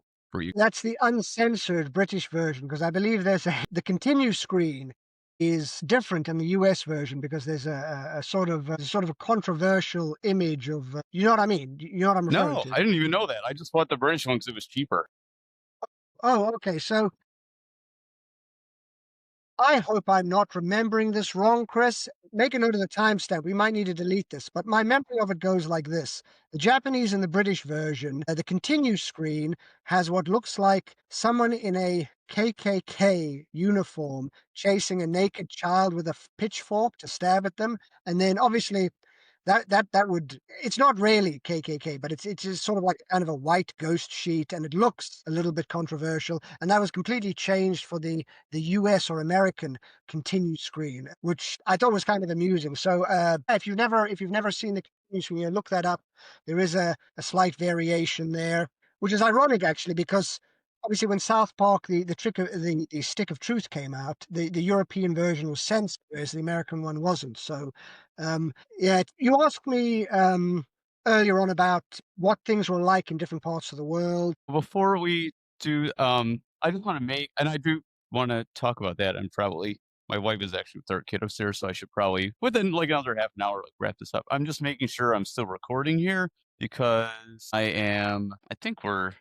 Looks like we're okay. Cool. It says 2 hours and 1 minute at the top of my Yeah, I screen. thought I had read something because I'm on this new. I'm on a new platform. I thought it said like over 2 hours was not something, but no, it looks like we're okay. So great, cool.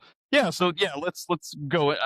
Dan, I'm sorry for the detour because I get like excited Well, about that's things, and I'm glad I perfectly could get fine. your opinion and cover the stuff. But yeah, I really want to hear about. Yeah, tell me about like what gaming was like. Yeah, in South Africa, and then when you as you got older. I'll try to give you a whistle stop tour.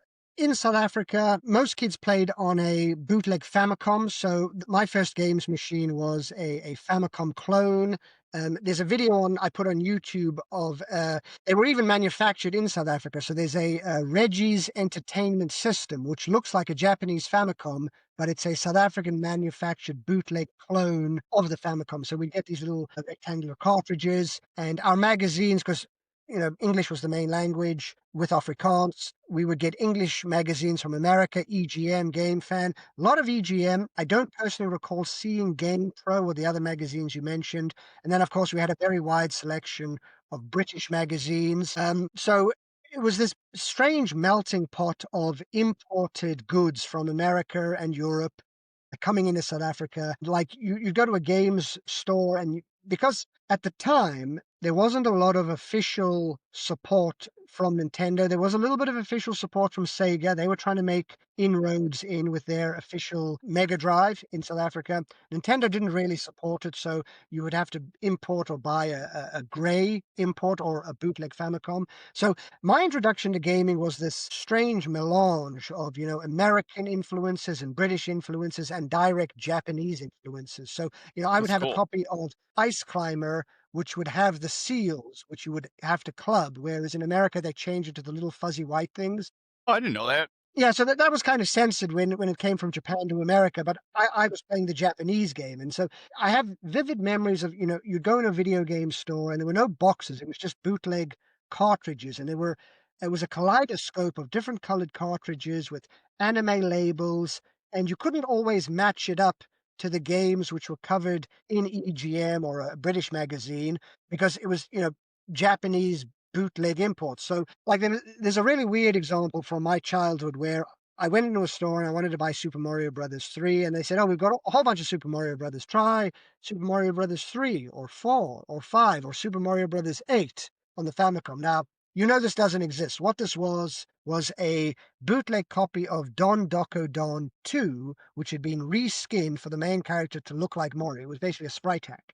But it had Super Mario 8 on the label. And so I looked at it and it looked pretty good, but I wanted Mario 3 because I'd seen Mario 3 on an episode of Video Power, which was on South African television from Oh, I've heard America. of that. I've never seen it, but I've heard it was British show, right? No, Video Power was an American show. Oh, okay. What am I thinking of But then? Okay, the I UK had a lot of TV shows as well. So we had this bizarre mix from all these different countries. But the thing is, for me as a child, before getting the internet, for years, I used to just think, wow, there were 8 Mario games on the NES or the Famicom. Maybe I should look into these one of these days. Or I wonder why this British magazine never talks about Mario. And then years later, I realized, it was a sprite hack because it was bootlegs. So I grew up in my formative years, before I left South Africa in 1995, my earliest experience of games was everything was exotic, everything was strange and not always well documented. There were things in American magazines which weren't in British mags and vice versa. There were things in the shops which weren't in any magazines. And a lot of this contributed to my slightly esoteric taste in games because, I would always be thinking, there was always, where can I find this mysterious Super Mario 8 for the NES? So I was always looking for the kind of the weird fringe side of things. And then when I got to the UK, there were a lot of British magazines. The UK it's been commented on by various people online, so I'm not saying anything new here, but there were a lot of magazines about games in the UK, like 20, 30 magazines. It was ridiculous. And the reason why this was possible is because England being a small island, it was possible to produce a magazine or a PDF of a magazine in an office, a single office, send it to a single printing company, and then that single printing factory could send to the whole of the UK via trucks within 24 hours. So distribution was very easy compared to, for example, GameFan. I remember reading that they had to coordinate with 3 different printing factories at 3 different locations in the US, and then they had to coordinate the distribution because obviously America is huge. I think is it the whole of the UK can fit inside the state of Texas or think something like so. that. It's much more difficult to distribute magazines, so it's not possible to do it cheaply. You need a big publisher, you invest a lot of money. Whereas in the UK, a small little publisher, the 4 guys could cobble together a magazine. and then distribute a few thousand copies. So I grew up jumping between a lot of different magazines, but also EGM and Game Fan. And there was only one shop which stocked Game Fan. So I had to get my Awesome. dad to drive me to the outskirts of town. And this one shop, I think he stocked two copies every month. There was three of us buying them. So if you were lucky, you got your issue. If you weren't lucky, maybe 2 months would go by before you could get it. So that instilled in me a sense of, one, I thought Game Fan was beautiful and I loved the coverage it gave, but it was also difficult to get hold of, which made it feel more exotic, like a rare treasure to be sought after. Yeah, and it And was. You know why they yeah, stopped? You know why I stopped getting Game Fan? because they changed the Helveson moved on to make Game Republic. No, because they fucking stopped sending them to me. It's like I had an active Yes. subscription, and it was like my favorite thing in the world to get Game Fans, and they just stopped coming. I got a letter like a year later saying, "Oh, we've had some distribution problems. We're really sorry. Yeah, We're yeah. extending your um we're extending your subscription like 3 months." And then I got another one in like 1998, and then I never got another one. It's like, man, And all the issues you missed out on, yeah. yeah. I feel the pain. So that was the situation regarding magazines, and then regarding games, this is this is perhaps if you haven't lived this, this is difficult to articulate or to grasp what it would have been like in the UK. We have a different TV system called PAL, PAL, and our TVs run at 50 hertz. And since games machines like the SNES or the Mega Drive were made in Japan, which is 60 hertz, the same as America, between Japan and America, everything would run full screen, full speed, because it was designed for that 60 hertz television style. That was the technology you used. So when they brought these systems over, when it ran in 50 hertz, we would have a black border at the top and bottom. Our graphics would be squished. Everything would be distorted or not with the correct ratios. And it would run, I think it was like 17.5% slower. Instead of you guys getting 60 frames every second, we would only get 50 frames every second. So you'd play a game like Wave Race on the N64. If you played the British PAL version, squashed graphics, it'd be like playing molasses because it would run so slowly. So And South there was Africa this. was PAL too. Is that right? Yes, yes, South Africa was PAL. However, there was a lot of gray imports from America and Japan because there was no official support. So, in a perverse kind of way, the fact that Nintendo couldn't be bothered. I mean, I've spoken with a guy who did research, and Nintendo did trial some preliminary attempt to enter the market, but because the bootleg market was so strong, they didn't really put any effort into it. So there was never really, for the longest time, an official Nintendo market there. So if you wanted to play Super Nintendo, you'd import an American Super Nintendo machine, which would run at 60 hertz, and then you'd have to run it via an RGB SCART cable in order to get the picture to show up on your television. Could you play so you could hook up if you got the SCART cable, you could hook up an NTSC into a PAL TV? Yes, if the PAL TV could accept RGB input and 60 hertz. So my current at the moment I've got a PAL Sony Trinitron, and it accepts NTSC signals from my American N64 and my Japanese PC Engine, and it runs fine. Cool. Certain cheaper models at the time, which it was all about, did your TV have a SCART socket, which is that big rectangular socket on the back? And if it did, then it could accept RGB input and you'd run fine. But a friend of mine, I think his grandmother gave him her cheap old television that she didn't need anymore, and he only had the RF cable, the little circular hole on the back, which was obviously too old, and it couldn't run these imported systems. So this sounds crazy what I'm describing, but essentially that was England in the 1990s, is, struggling with, have you got a decent TV to run an import game system? Can you get a converter cartridge to play import Super Nintendo cartridges? Or I got my PS1 and my Saturn modified to play Japanese and American discs, and then I would have to run it with the RGB SCART cable. And my parents were like, "Oh, we're going to buy a new TV," and I was like, "Oh, make sure it's got a SCART cable on the back so that I can play my import games on it." Yeah, it was the same even with just like S video, was Yeah, because we didn't have RGB. But when I discovered S video, it was like just, it's a million times better than composite. So yeah, then I yeah. became So in charge of the TVs in the house. My mom, same thing. exactly. So in the US, S-video, the quality of S-video is very comparable to RGB SCART. So exactly, if you grew up thinking S-video is the best, it was a similar situation for us wanting RGB and SCART compatible cables and televisions. So there's that whole layer to it, and the fact that British machines ran slower, so you'd want to import a Japanese Mega Drive or an American Super Nintendo. But also, we missed out on so many great games which America received that the UK didn't. So Final Fantasy III, or Final Fantasy VI, as it should have been known. You guys got that on the Super Nintendo, and I remember reading reviews on it. Never came out in the UK. Square just did not bring it over. Then there's the scramble to import copies of Final Fantasy III, which is where a retailer would buy a copy from America. So you'd pay for the full price plus their additional profit on top of it. So instead of paying like 40 quid, you'd be paying 80 quid, like twice the price for a cartridge game. But there was no other way. There was no other way to do it. There was no other way to play Final Fantasy III because it didn't reach the UK until the PS1 port of it. So, and other things as well. So you would play Contra, for example.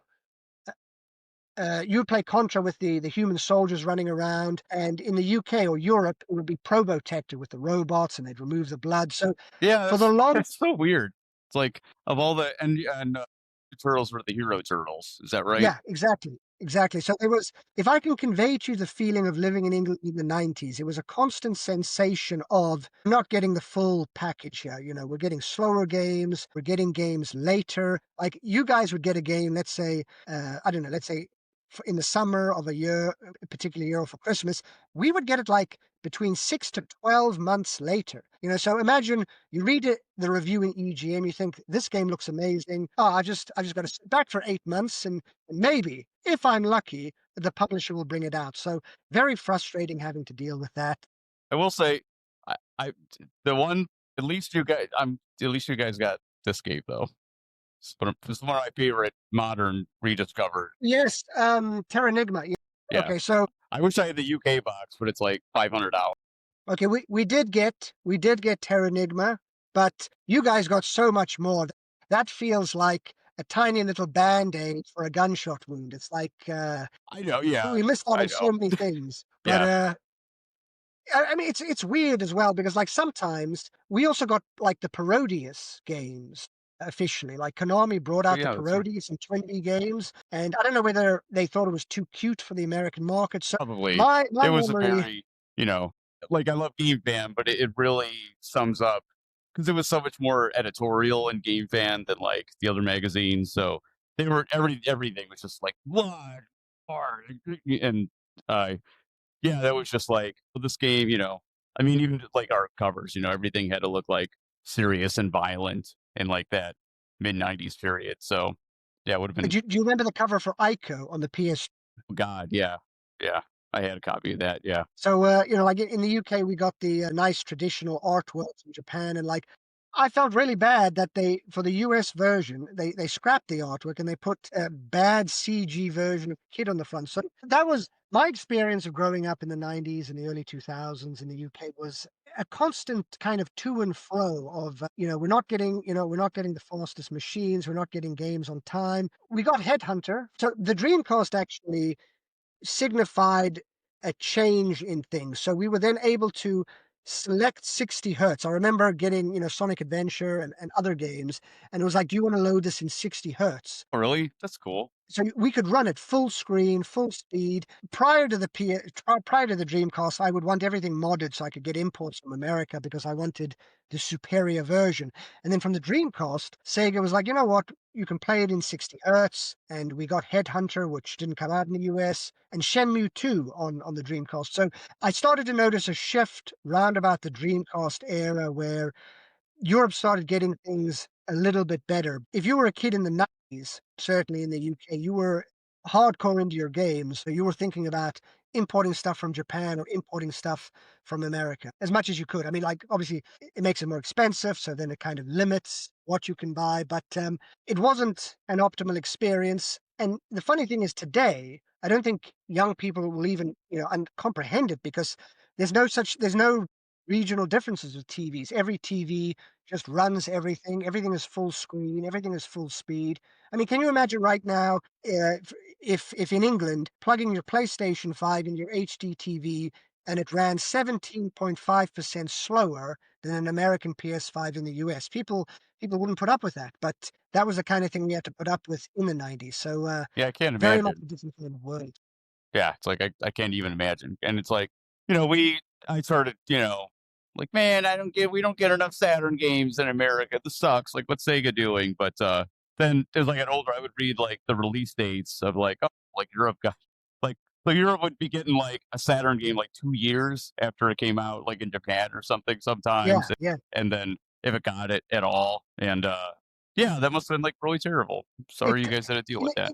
well, in a way, that I that kind of contributed all of these experiences I've been describing to you also kind of roll into the motivation for the book because growing up in the 90s playing video games, I always had this feeling of I can't get what I want to get, which is I want to get a game in full speed. I want to get it on time. I want the full experience, the best experience. And so that frustration encouraged me to import. It encouraged me to start learning Japanese. High school, I was really lucky in that I went to a Catholic school, and next Oh, to I the did too. Catholic school was a state school. And so these two schools were side by side, but the state school happened to have a Japanese teacher who taught high school Japanese. So the two schools had agreements where students could actually just walk across to the other side to do like if there was a lesson which only one school did that the other didn't do, you could walk from the one school to the other. So I studied Japanese, I imported games. It drove this, it planted a seed in me, it ignited this fire, this desire to get what I was felt I was being denied access to, which is these amazing Japanese games, which is why I like working design so much because people criticize them, but you need to think back. In the 1990s, one, lots of great games never made it to the US, and those that did make it to the UK. So working designs was like this lifeline, this rare, unique company which was bringing out these few gems. And I wish they brought out more games. So I'd be sitting in the UK looking at American magazines, looking at the import coverage of Japanese games that never came out. And then it'd be, here's the new Lunar game for the PlayStation by Working Designs. And I'd think to myself, yes, there's someone, at least one company is bringing this out. And they're not bringing it out to the UK, but at least they're bringing it out to America. So I would call up the import games store that I knew, the guy in the UK who would get these import games, and I would pay an extra premium to get these rare gems, which are then brought over to America. So if you hadn't grown up experiencing that feeling of being denied access to all this cool stuff, you're not going to appreciate what Working Designs did in making it available to you. Does this make sense? It's they were a window into what was available there. And sure, they took some liberties, sure, they modified some gameplay, but without them, we wouldn't have had any access to these things at all because they were like the first ones to start doing this.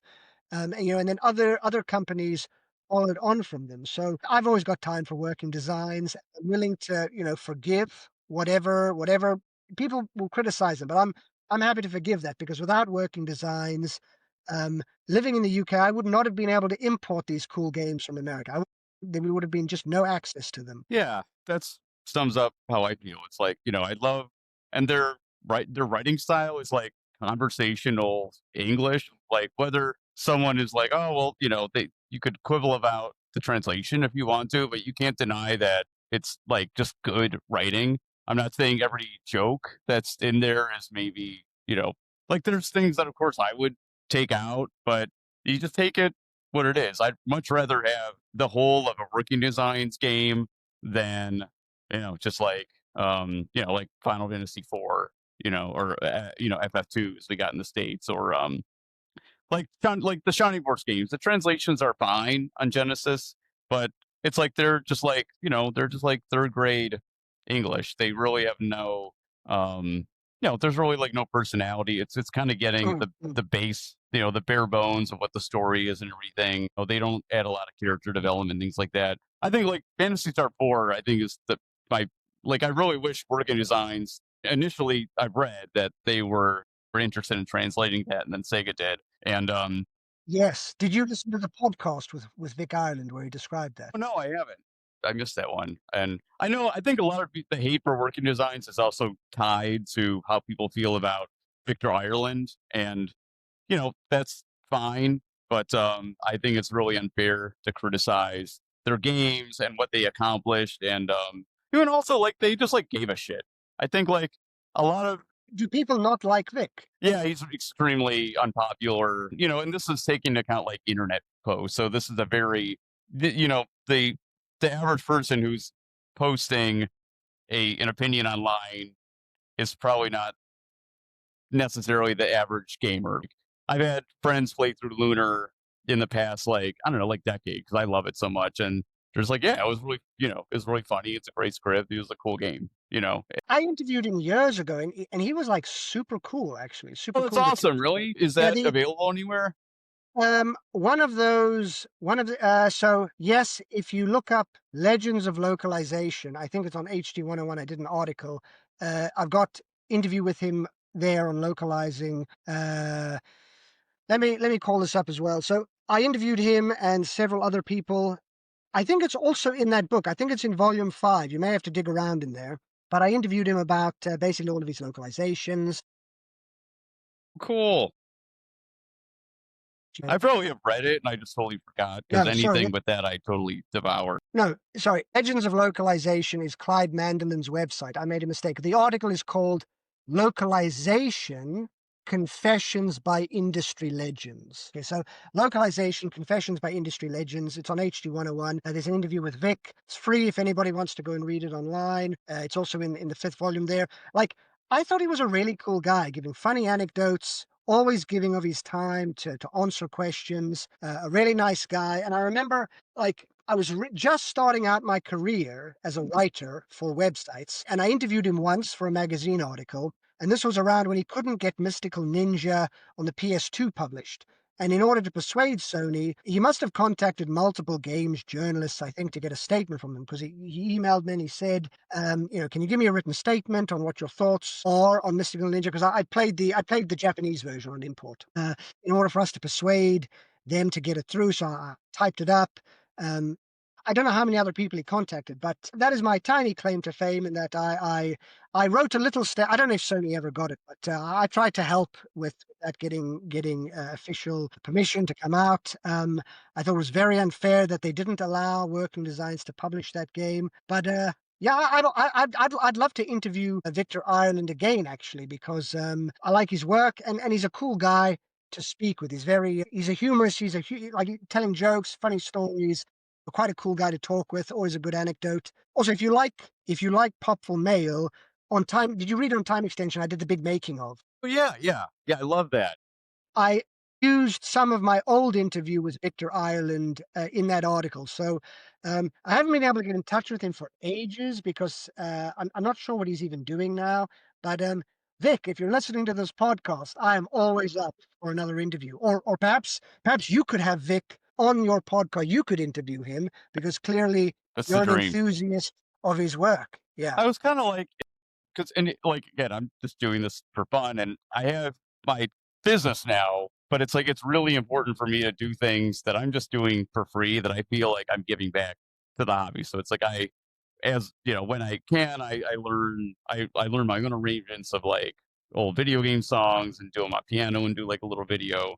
I'm trying to do this podcast. So I don't know, like, I was like, well, whenever just I don't know, gets more popular or I get a little bit more cachet in this sphere or whatever, I'd love to interview Jeremy Blaustein. I'd really, really love to interview Victor Ireland. Yeah, absolutely. I haven't reached out yet. I was like, well, let's see how this goes. And maybe if I get, 20 episodes in or something, and then, I catch them on a good day, I'll be able to get them or something like that.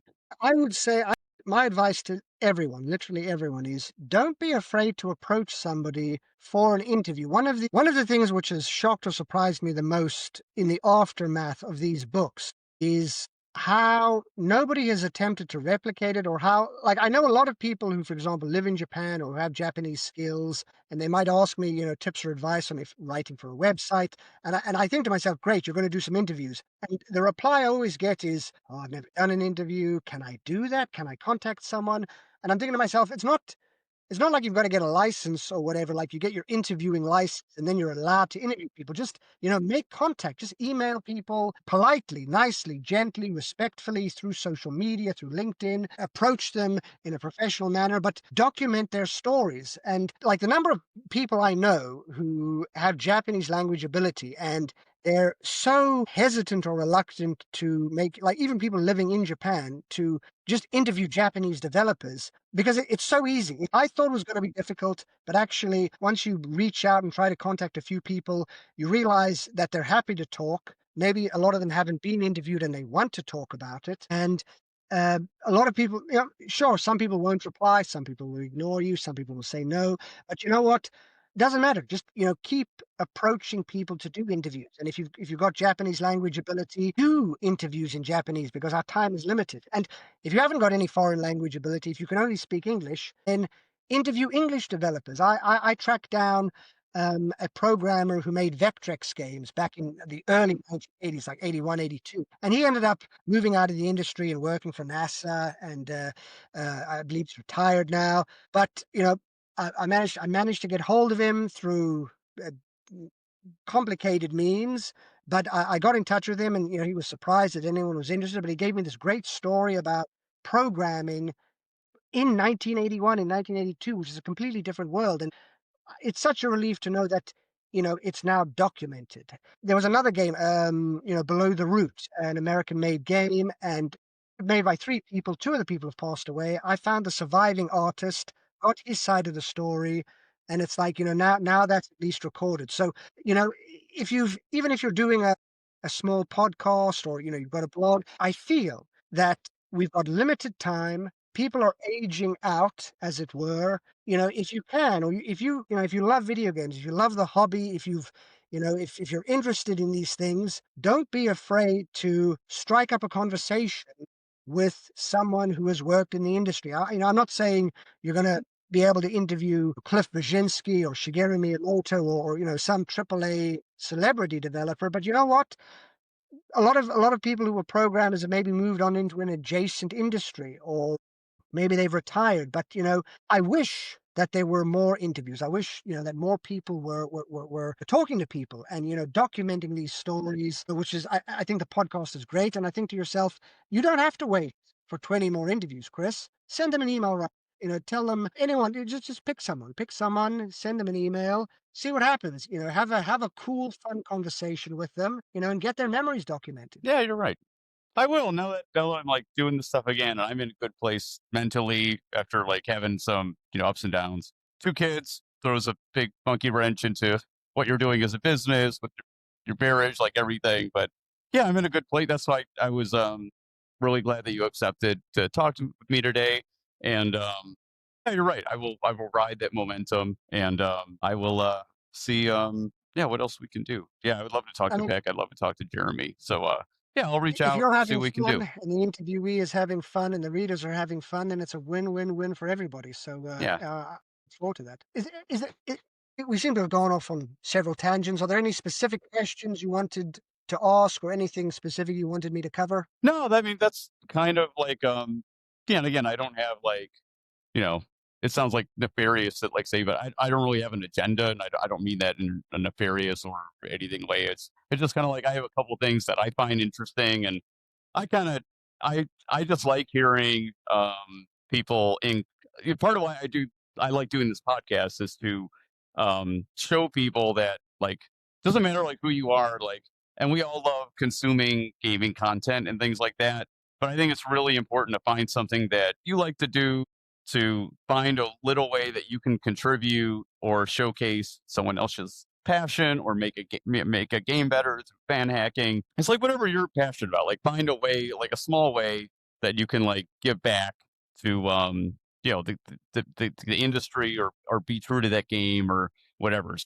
I mean, and it doesn't have to be on the scale of like writing a book. I would certainly encourage people to do that. I want to talk to you more in a different conversation about writing a book, because I've had these ideas about my experiences in gaming and how they've helped me so much, and what I think people Yes. can learn from just playing video games, how you can apply that to have success in your real life. Because it's all Well, like your worked your for me. your essay on DDR on Dawn Sloan's Revolution, I passed on to some colleagues of mine. I thought that was great.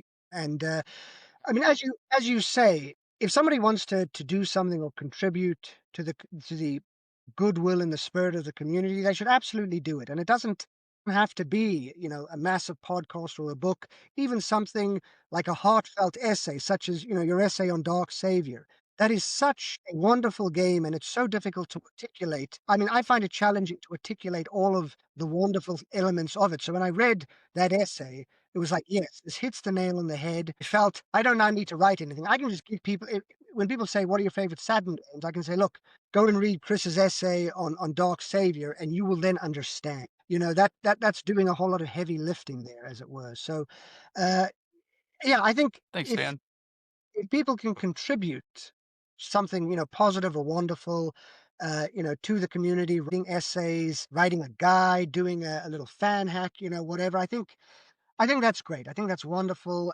We need more positiveness in our lives, in the community. What I always say to people is, if you dislike something, if you dislike a game or whatever, don't engage with it then, Don't create performative outrage material. Rather, engage with what you love, engage with what resonates with you, share that passion with others, and the overall experience will be more uplifting for everybody. If I hope that makes sense and doesn't No, sound yeah, it totally does. Like, I kind of get like I'm the same as you. I think I'm always feeling like the champion of like and I'm from Cleveland, like Ohio, so it's like that's just like the nature of like our city being like the underdog mentality and showcasing something that's like really cool, but like a lot of people don't know about. So yeah, sometimes I think about like writing a like why I think Chrono Trigger is like it's sufficient for me to just say like, well, it's not for me. But what's the good thing about it? Something like that is like other people really, really love it and are passionate about it, and it really speaks to them in the way that But it's like people are covering that. People already know about it, so I'm always attracted to things like, well, not enough people know about like Dark Savior or these other like weird Saturn games. So exactly, it yeah. feels like if no one else is doing something, that's why I like with Fantasy Star 4. I just wanted to change the names of the planets. I wanted to change Parma, which is a suburb in Cleveland. So it's like really, really bizarre to read that in Fantasy Star 4. That's how they chose to translate Palma. I just wanted to change that. And like I was like, how come no one has ever worked on the script for Fantasy Star 4? It's such great characters. It's such a great game. It's got so much dialogue and so much character, but like the translation is just like, like not great. So So I've been wanting to replay Phantasy Star 4, but I want the optimal version. I'm assuming then your patch is the way to go. That's the one to get. yeah, I would agree. And I have basically and I the main thing that was really important for me, like on the patch, is that I've always been afraid of like feedback. It just gives me like anxiety, you know what I mean? But I through video games, I really have learned like to be good at to be like national level or international level at Street Fighter. To be good at DDR at like a high level, like to be play any game, you just have to fail, over and over again. But it's fun to like do it in games. So I'm able to like extrapolate that to I've talked to other fan hack creators, and they're like, "Oh, I don't want to read like any feedback or like things like that." On Fantasy Star 4, I was like, "This is like the best fan translation ever." And then I put out 1.0, and then people who genuinely who most thought it had potential but wanted to improve it. Some people just wanted to, totally shit on it. But I took everyone's feedback, regardless of how it was delivered, and even some of the really meanly dismissive feedback, there was something that I could actually take away from that and apply it to like making it better. So I feel, very strongly that, it's in a good place. I feel like, I just want to make something to help people enjoy the original work as much as possible. So I have a version that is called the purist version. I have a version that's called the working designs version, which is like it's 95% the same, but just a couple lines that are almost just like throwaway lines. Like, I don't want to. So if it might take someone out of the experience and be like, oh, I think that line is from Aliens, like something like that. I took it out and I made this like purist version. But I think you'll enjoy and there's no poop jokes or anything like that. It's all true to the game. But it's cool that you mentioned that because after a couple of years of not updating it, I finally am doing like a final. update of it. It's almost ready. I just got to like proofread a couple things. I'll send Oh, you cool. that and you can take a look and I'd love your feedback on it. I will. Thank you. I'll wait for that because I recently replayed Final Fantasy VI on my Super Nintendo, and I used the Ted Woolsey Uncensored Edition fan patch where they took a lot of his original flavor, they kept that, they added in some of the GBA factual corrections, they removed some of the censorship, added in quality of life improvements, and I finished it and I thought, this is actually, they took a little bit of the best from all different versions and kind of put it together. Um, I really enjoyed that. Cool. Do you recommend it? Because I haven't played it since college. I'm kind of like a Square hater, just because again I'm like I feel Okay. like Sega doesn't get credit, but I love FF6. It's one of my favorite RPGs. So my feeling of FF6 is the first time I played it, I was literally a 12-year-old child and I liked it, but I perhaps didn't understand everything. And when I replayed it a couple of weeks ago, finished it, it's a masterpiece, Chris.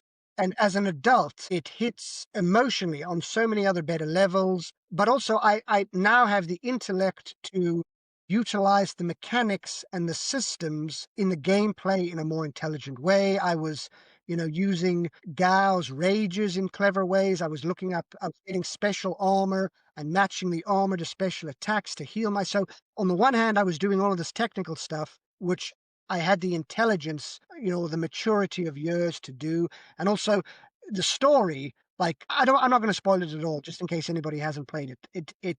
It was beautiful. And as an adult, I think you appreciate things, after you've seen some things in life and you've gone through some trials and tribulations that you're able to appreciate things on an emotional level more in this work. Like some characters die, some characters, there's emotion. It's brilliant. It is an absolute masterpiece. It's aged beautifully. The music is still exquisite, and I was impressed with how even in the year 2025, where we've got all these photorealistic games, I felt really moved by some of the scenes with just these little tiny little pixel characters. You know what I mean? It really is one of the finest. Perhaps you'll play the pixel remaster because me and a friend actually we did a tandem playthrough.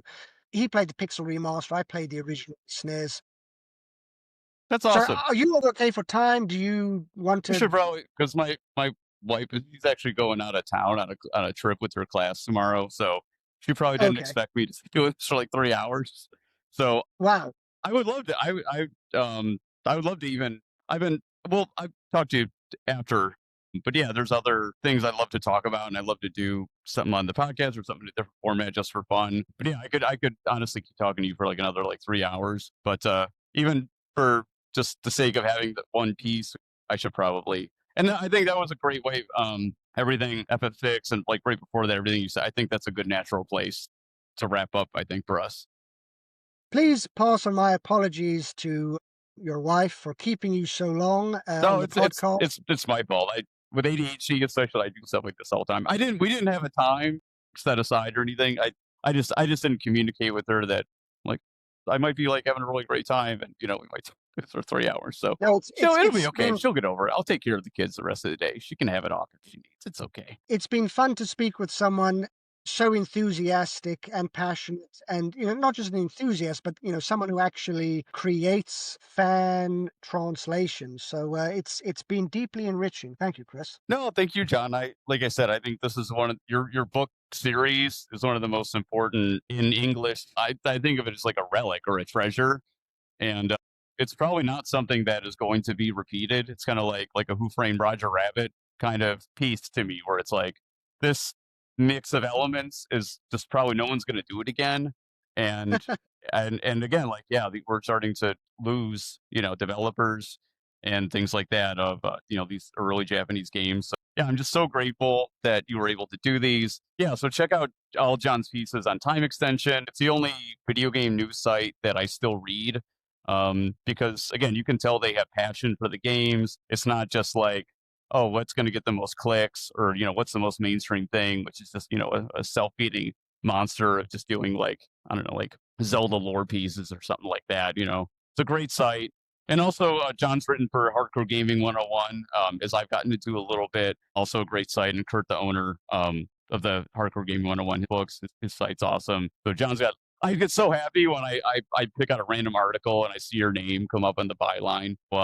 Yeah, check out of all of John's excellent writing there, and purchase a copy of the book. Amazon's the best place to get your books. Yes, I think it's only on Amazon. So yeah, Cool. just your local, the Amazon for your region .com. Yeah. Where is Yeah, and there's so many questions I have about like book publishing and how you got it done, but we'll save them for another time. If you want to have a private conversation on the world of book publishing, if you want to get into it, it doesn't have to be for the podcast. I can send an email or we can have a chat sometime. Whatever works for you. Yeah, I totally. Yeah, but thank you so much, John. Yeah, I really appreciate it. I totally will. Yeah, Awesome. Well, cool. let's wrap up and have a great rest of your day. Yeah, thank you guys for sticking with us, and yeah, check out our other Found in Translation podcast if you like. But yeah, I love doing these. I love the people that I'm able to get share their story for you guys. So yeah, well, I'm Chris Atala with Found in Translation, and we'll catch you next time. Take care. Bye bye, everybody. Cool. Leave. Oh no, not leave. Stop.